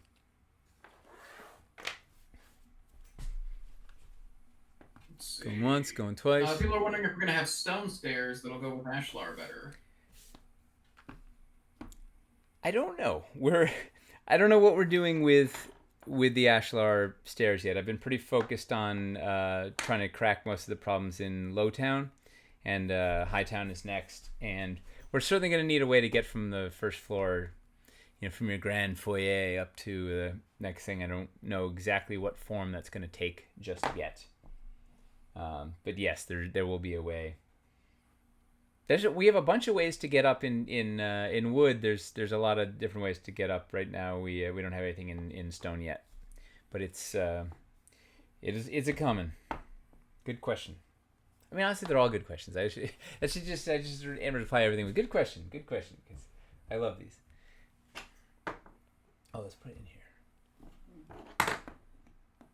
I would suggest wrought iron stairs.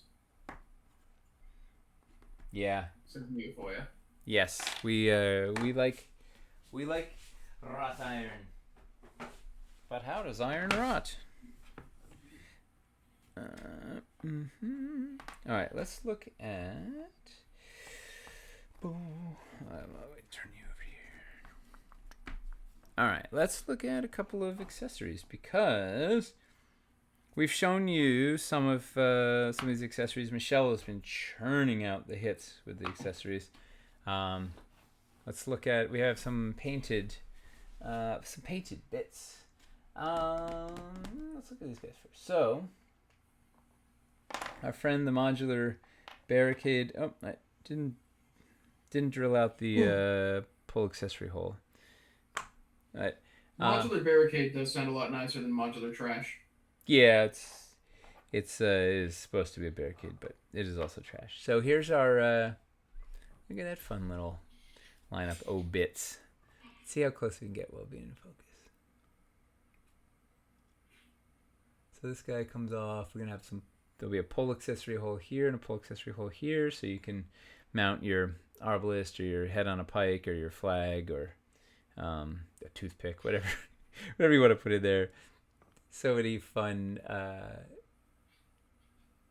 bits in here. This is also like it would be a one that you could, there's only so many colors we can use in this, in the factory paint of this. That's why like Hamster's been really restrained in how many colors he's been using. But it's one that you could go in and you could pop it up with a couple of extra colors if you wanted to spice up your own. Little bit. All the amount of details that Michelle worked in this thing, it's just. And the idea is, so there's the big piece and there's a little piece. We showed it on air, but it was in that white resin. That's really hard to see. I think it's a lot easier to see details here now. Oh, and I can wait to stop it down and get even more depth. Can we get a cabbage cart, please? A cabbage cart? What would you put in a cabbage cart? Cabbages. So the idea with this thing is you can one side is pretty messy and beat up, trash like. The other side is a little nicer, more organized. So if you want to use it to dress up your warehouse, you could put the nice sides out. If you want to use it in your alleyway outside the street, you could use the trashy side, and it becomes alley trash, or any combination of the two. And then you can, these kind of nestle together in a bunch of different ways, so you can continue to kind of modularize, build out a big old Les Mis barricade and whatnot. And you can get can get a mini up on there. Boop. A couple of flat spots. Oh, that's not a flat spot. There's a pole accessory hole in there somewhere too, right? 2 of them. Bump, bump. There's a little hole there and a little hole there. Yeah. And then these guys, you can put them together, and that's a fun way. It also combines well with our previous. We have a bunch of little other scatter bits, so we're just continuing to build out the collection of scatter bits that you can use to populate your stuff. Where's the? Oh, we did have it in gray, didn't we? It wasn't in white, huh? The kitchen was in white. So I have an unpainted, and this one I drilled out the holes. All right, so you can combine 2 of those to make a really long. Black cat. Just sitting there. Yeah. There. Even then, once you start building these up, you could pile this on. Have you considered releasing a 4-pin center column or flush floor accessory if you have 4 floors together? We haven't. We considered it, but it becomes it's a good question. It's really hard. So our tolerance is, because we're casting in Dwarvenite, the material, it has there's an analog expansion and contraction period. So the holes drift just a tiny bit. It's not like Legos, which are just like micron precise because they're an ABS. All of our stuff has a little analog life to it. So the holes drift a tiny bit. So it's essentially impossible for us to get all 4 holes equidistant, even on the same. If you use the same corner of 4 different floors, they might be off a little bit from each other in an individual piece compared to that one cooled a little faster or whatever. So it's already really hard for our double corner posts to actually bridge 2 holes. Bridging 4 is nearly impossible. Like it's going to be loads of frustration for everybody. However, we do have this guy. I totally forgot about this. So you're thinking the use case would be like a nice way to tie together 4 floors, or at least cover up those holes, or whatever. So this pillar actually has we have a hole in the bottom that you can pop a peg in, and then you could peg it into one of these holes to hold it in place if you wanted, and then it would cover the other 4 holes. But it would only be affixed to one floor, but it would cover all 4 floors, and it's optional. So you could pop the peg out; it wouldn't be glued in there. So that is something we're thinking about, but we can't make it bridge all 4. Oh yeah, I have a bowl of pegs here. But I love how you're thinking. Will you ever just sell pegs? Yes, we. It's been in the hole's too small, but that's the idea. It's been in the works for a minute. Yeah, it's on the list of things. Yes, the large pegs, the small pegs, the flat pegs, and maybe some extra magnets, and yeah. It's a good question. All right, so we got the modular barricade, which you'll be able to build out all sorts of stuff with. You can make like a maze in your a warehouse maze. Really fun spots for ambush. Good half cover, all sorts of, or 3/4 cover maybe. I don't know. Yeah, these are. I love these pieces. I mean, I love all the pieces. Let's be honest, but these are particularly fun. We also have. You want to look at a painted thing, or should we look at an unpainted thing? They're gonna say both. Okay, well, let's look at this painted thing because it's the kitchen. So you saw it previously. So this is we're way far away. Let's put it. Can I put it in the corner here? Let's build a little thing. Hold on, please stand by. Oh yeah, you guys remember this sculpt? Yeah. It's way different when it's painted, huh? Every time. All right, so this is that kitchen piece that Michelle putting together. Hamster painted this thing up. Look at that gorgeous boy. It is going to have a grill that goes over like that. It is not painted. It is also conceptually we're going to have we're going to put LED bits in there and have an LED in here for the fire. So there'll be a little crackly fire in there, assuming we can get all the bits in there. What's neat about it is it instantly makes a whole room, right? You throw that in the corner, and now you have a room. These little vignette pieces. Detailed. Oh, it's outrageous. It's so fun. You can put it anywhere, right? It can go in your castle, it can go in your dungeon, it can go in your cavern. You're gonna put it everywhere. The other fun thing, I use fun all the time. I overuse that word, but it's true because everything's fun, at least to me. You have too much fun. Yeah, fun. So this, anybody guess what else? What's great about this grate? Besides that it sits over here. What do I have? How am I gonna demo this? Let's see. I know. Over here. Everybody's shouting window. No, but Windows, window cover, window insert, fits on trapdoors. Yes. There we go.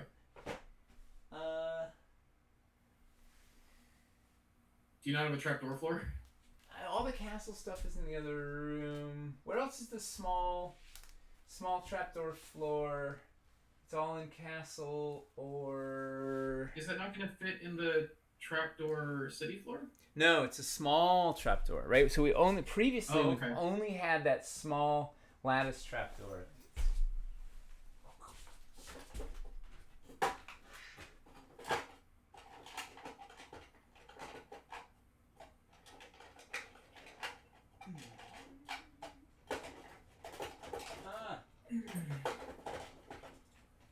Dungeon of Doom and Caverns Deep have trapdoor floors. Yeah, not the small boy though. Not the same one though, yeah. So this is the little tiny. I should have grabbed a regular. Here's a regular size trapdoor. This is the small size trapdoor. So we've only had this is the only small size trapdoor in the lineup until now. His new best friend. It's a great friend. There. Or they're rivals. Yeah, maybe. Yeah. No, it's the or new, lovers. Yeah, or some combination. Frenemies. Probably both. Yeah. Yeah.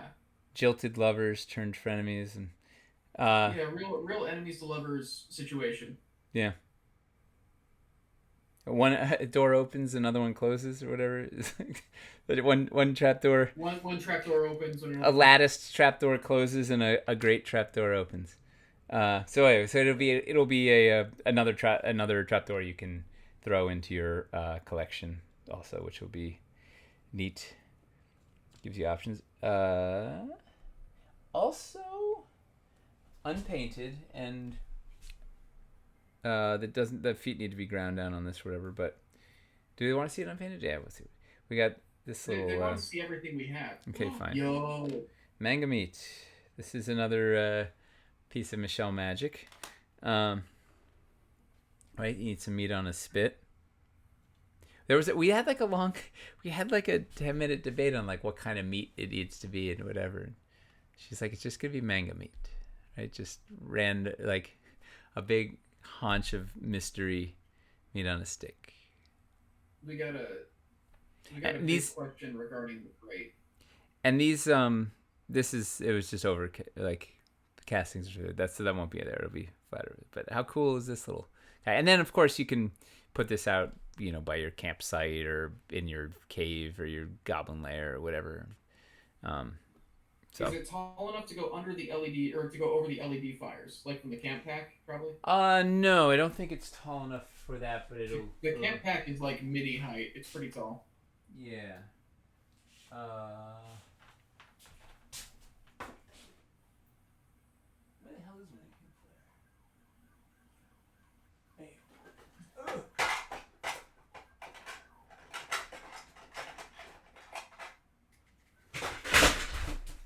Yeah, it's This is a bit on the larger side. Oops.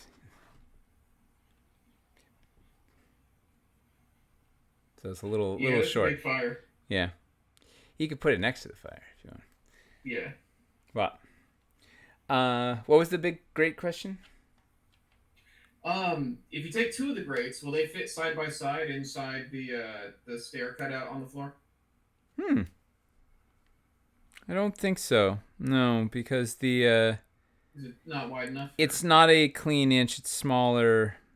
We were basically endeavoring to put the small trapdoors inside a 1 inch square, so it's smaller than a 1 inch.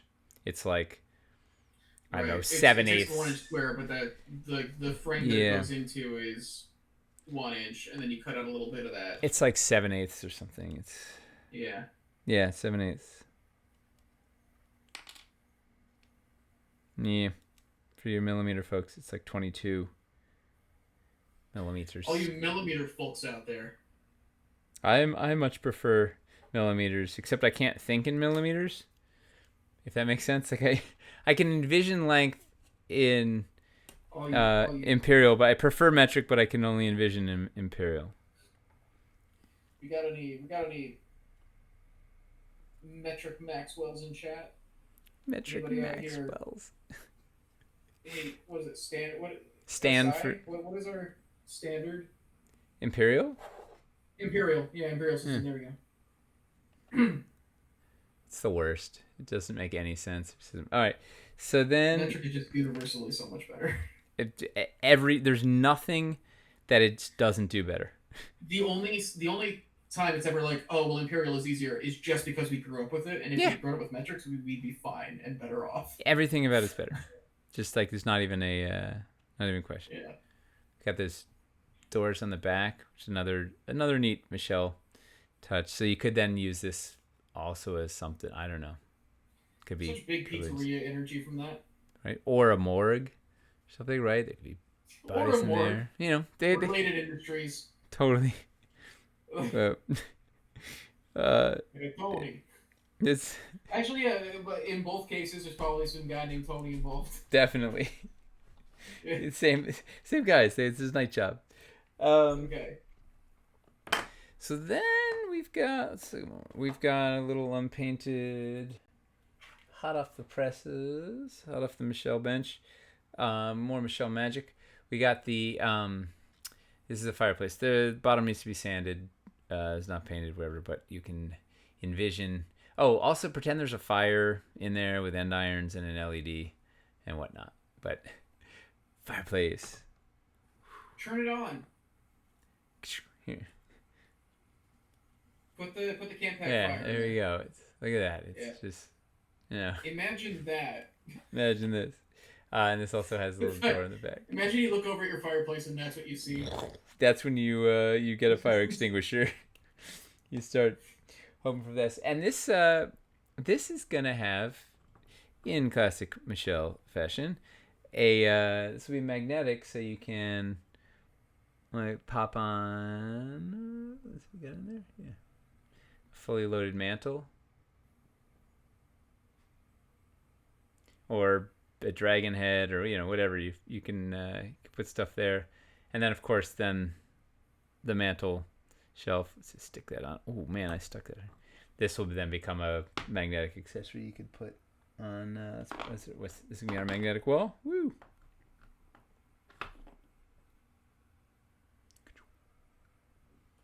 Oh yeah, look at that. It's hung totally level, just like every shelf I've ever hung. Nice. Yeah. That's relatable. Nailed it.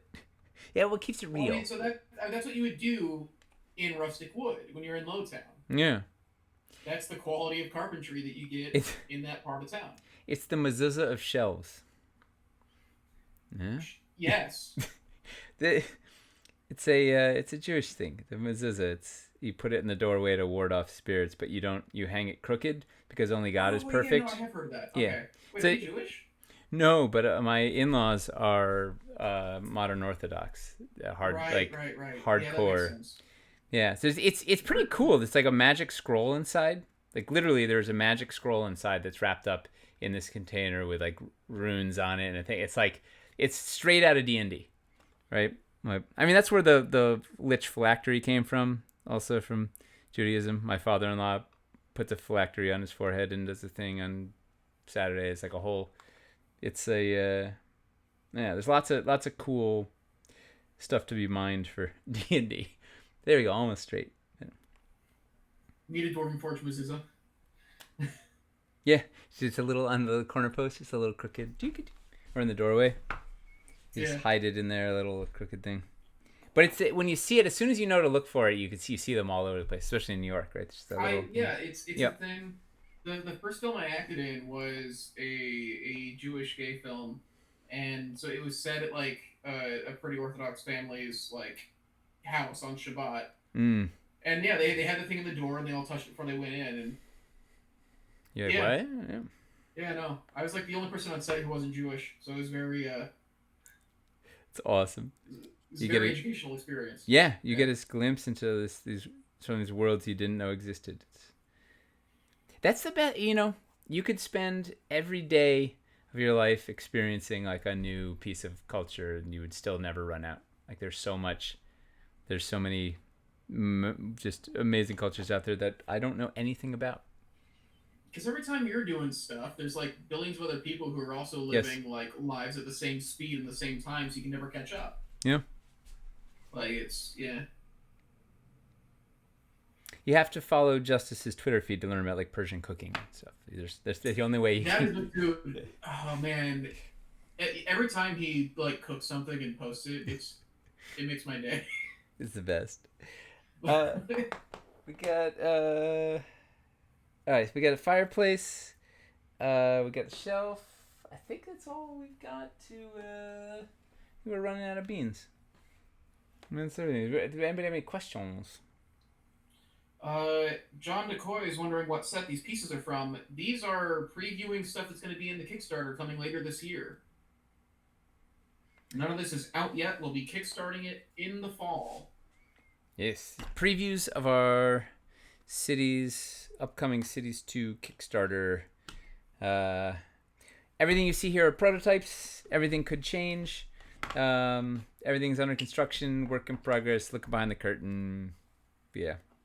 Oh, here's some questions. Yeah. Accessory packs will be available if you don't back any house sets. So the way that we're approaching this, you should be able to basically get any of the stuff you want without missing out on stretch goals or anything like that.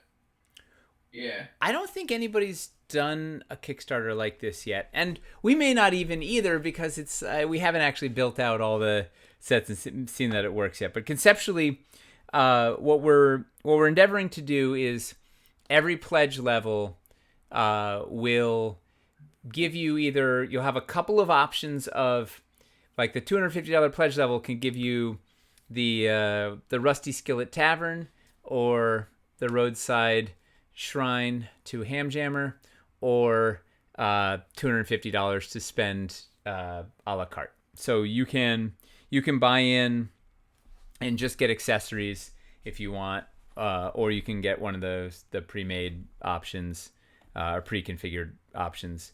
But you can just a la carte everything and still participate in the stretch goals. And here's where it gets lively. We're gonna let you choose flavors of stretch goals. Like that's the mind-blowing thing, right? So we're endeavoring to have 4 different flavors of stretch goals.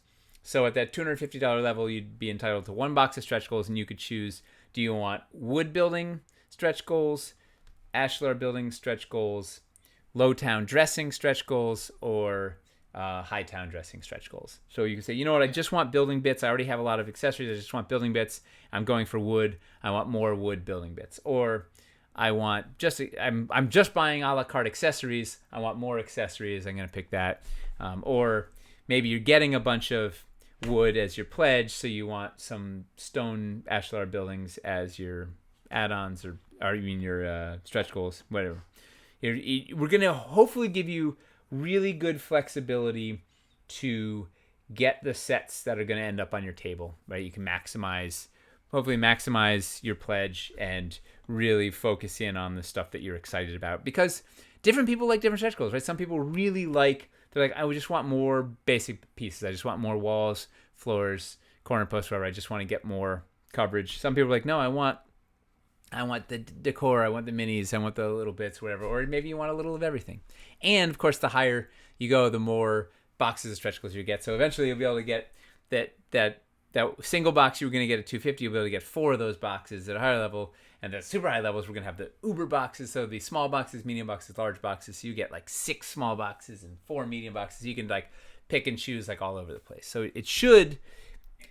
It's not built yet. We've been roughing out the comps. I think it's gonna work. There's still a bunch of challenges to get through, but fundamentally, if it works, you're gonna have a whole bunch of options on how to get what you're excited for, and just at the stretch goals aside, just pledge level wise, like you're gonna just be able to say, you know what, I just want to go in a la carte for $1,000 and get whatever I want and still get stretch goals. And also, you don't have to have it figured out right now. You just pledge for the Kickstarter, and then once the pledge manager comes out, that's when you commit. So you can be in that $500 pledge level and not know if you're going to get a pre-config or a la carte or whatever, and you can change it up until the pledge manager, and then you figure it out and whatnot. So I think it's going to be the most flexible we've done yet, while also being more achievable on our end. It's gonna, believe it or not, it's gonna be ultimately, I think, less sets and kind of easier to put together. I don't know. We'll see how it all comes. I think this approach genuinely is less complicated for us,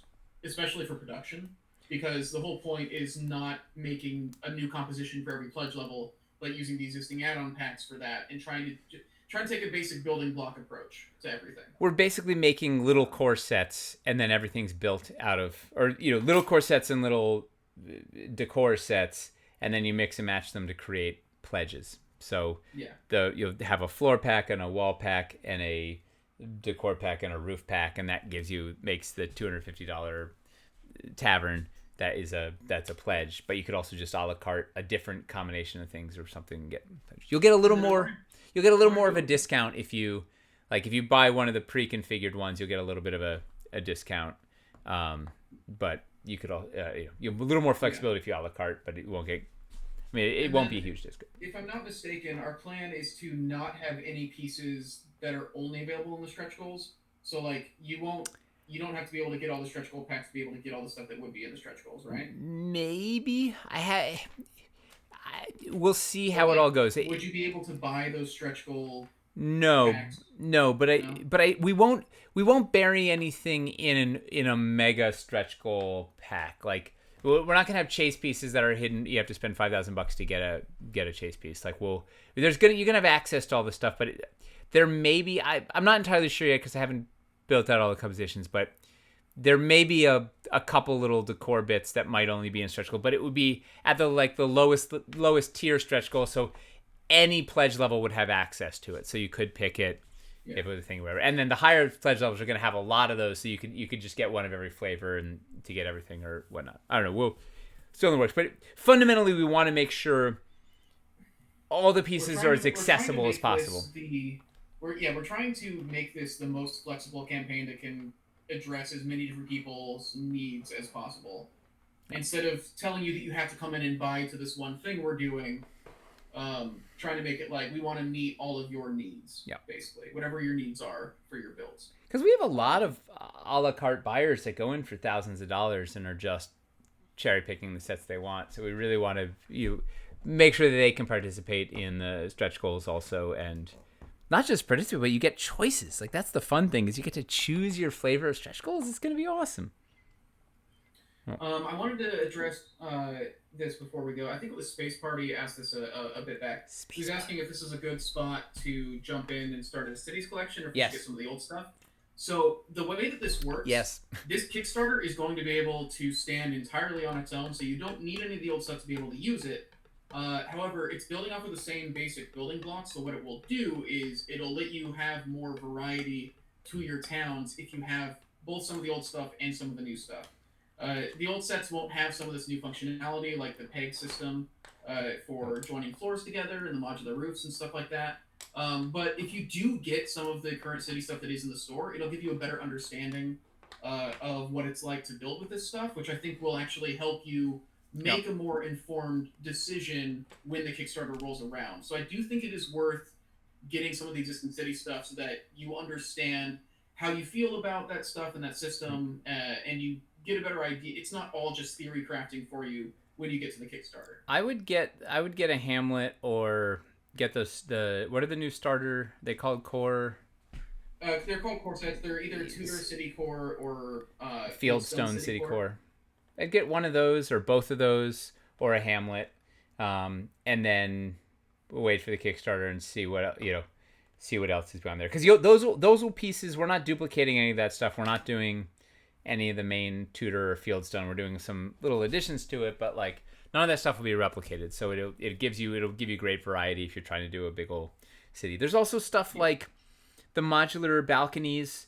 There's going to be some fun synergies with those in this. Like we're not offering those same balconies. Like currently we don't actually have any balconies in that style that slot in like that, but those will be useful in this stuff. So like there's definitely some, we're trying to make it, if you have an existing cities collection or a brand new cities collection in your case, like you'll be able to use a bunch of that stuff in fun ways, and this stuff that will have a new functionality, new ways to play.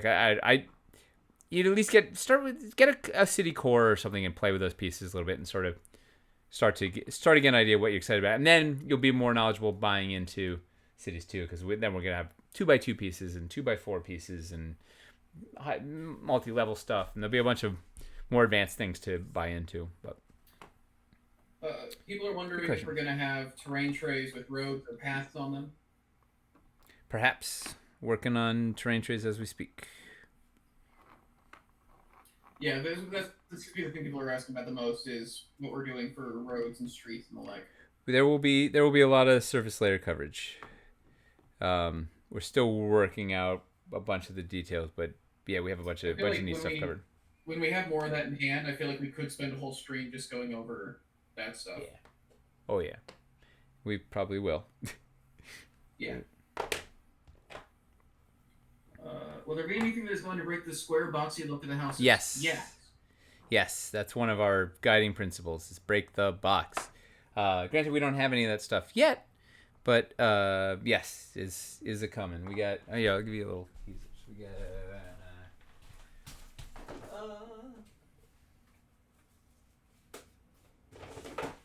We got. Can I get battle boards in the future? Yeah, we're gonna be making some new battle boards, and we're planning to support battle boards indefinitely into the future.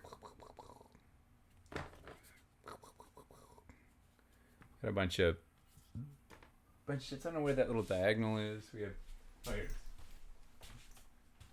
Will there be new water surface layer scenery to go with the ships?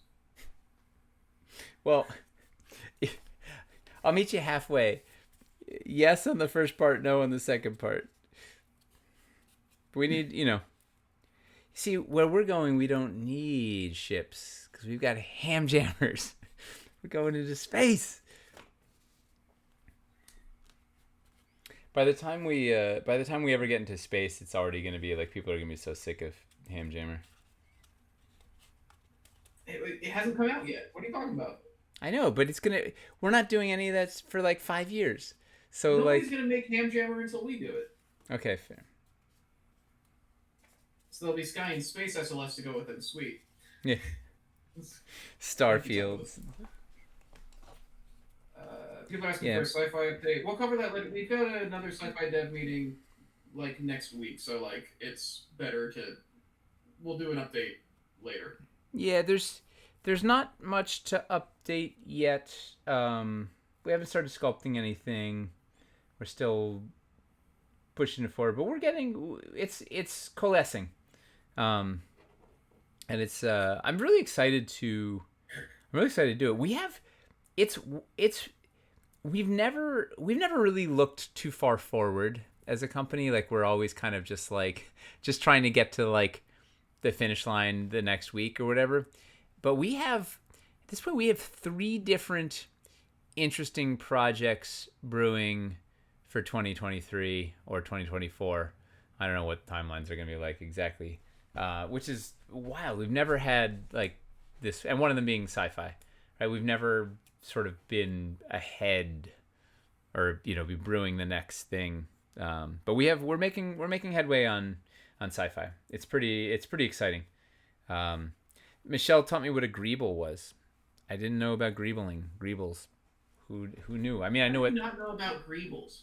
I don't know. I mean, I know what they. I knew the texture. I knew what it looks like. I could have, I could have drawn. I just didn't know the name. Oh. Oh. Yeah.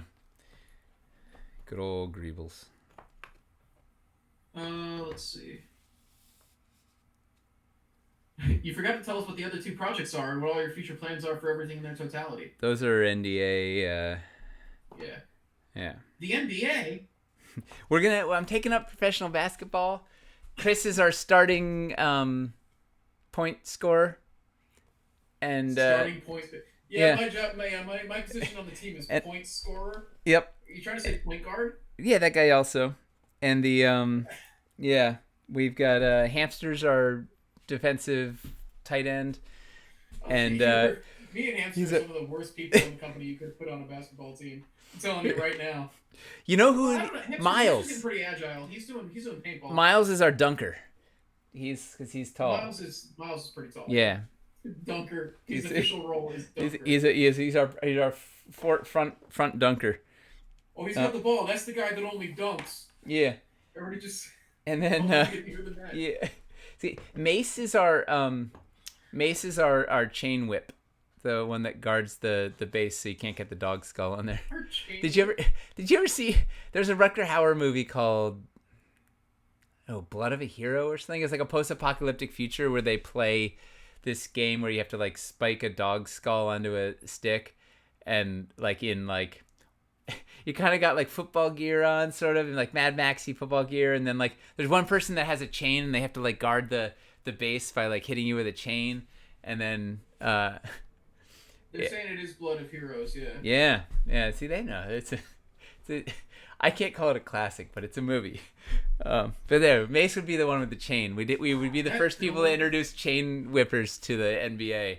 It'd be really good. She'd beat him up, and then our dunker would go in and just like slam.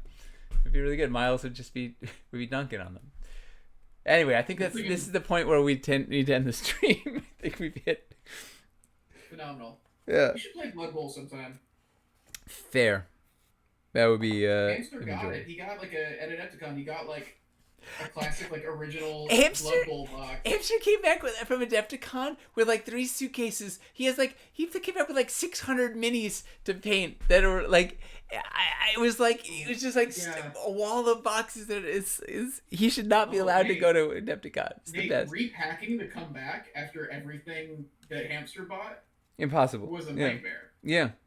Yeah, no, it was like, nightmare. Yeah, no, it was like so much stuff. I love it. It's the best. Like 2 suitcases worth of games. So we were like, well, we need to figure out how to. These were all full suitcases when we came here, so we need to figure out how to rearrange everything to take up less space. Hamster has a full nest at the studio. He has just like a nest of stuff, and it was like his nest doubled when he came in. It's just like there's like he has a whole shelf system to hold the nest because there's so much stuff is spilling out. It's amazing. Can we get back to work? Right, we're doing this in front of people. Right. Can we get diagonal sidewalks to work with those angular building walls? Maybe. We won't give you everything, but we got a plan for something. How's that for an answer? People are also wondering if we're going to have any kind of larger doors or double doors. Yes. But we should go. Double doors dead. We will keep showing you stuff as it develops as we go as the world turns. Next time on the Anvil. As the world churns. But we should call it a night because I gotta go home. Yeah, turn it is thing. late. Oh, buddy. Well, this was a rambling journey through what we've got on cities. We will do this again at the last Wednesday of June. Let us know if there's other things you'd like to see or other approaches you'd like for sort of going over the latest and greatest in cities. It's kind of a free for all, but I don't know if it'll ever not be a free for all. But Yeah. Also, in case you're wondering, that's Tabletop World So we're not doing those. Oh yeah, that's not ours. That's not ours. No. Don't. I'm just looking. I'm taking inspiration from the beautiful, beautiful geometry and sculpting those guys. And look at my paint job. Really, Man, raw. have you ever had to pretend that any prototype that they did accidentally like leak, just say like, "Oh no, that's not ours. Don't worry about it." But it actually was like. No. Have you ever had that happen? No, I don't think so.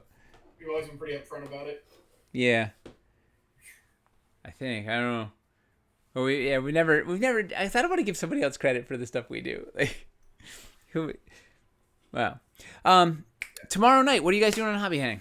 What's hanging? We're painting. What are you painting? We don't really ever go in with a very firm plan. We just kind of grab something to paint.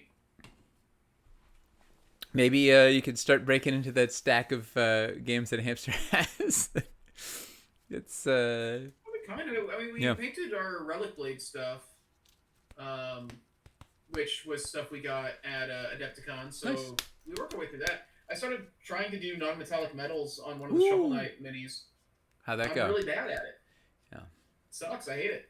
Yeah. Non-metallic metal is awful. I'm years away from attempting said that is a stunt. That is yeah. Wow. Oh, well. So maybe so tomorrow night you're attempting non-metallic metals round 2 live on the Hobby Hang. Tune in. It'll be good. And then we'll be back next week. Are we doing Light Puck? Should we do Light Puck? Probably. We sort of promised to. Do people want to see Maybe? Light Puck play? We said we would, yeah. Maybe we use those builds. Yeah. Sure, we'll do Light Puck next week. Why not?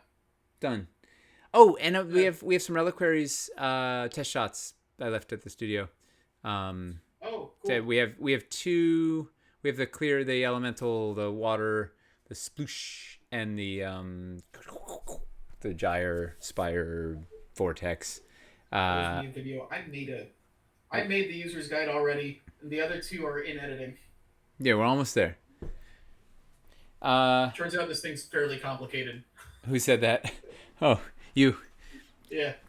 So we'll have some reliquaries test shots to look at next week. I think we'll have a couple more have come in by then too, and yeah, we'll see what else. But thanks everybody for hanging out. Thanks for all the great questions and ideas. We're stealing your ideas as we speak. Thank you. Be delightful, and it's so fun to start showing just more of this city stuff. Like it just really is exciting.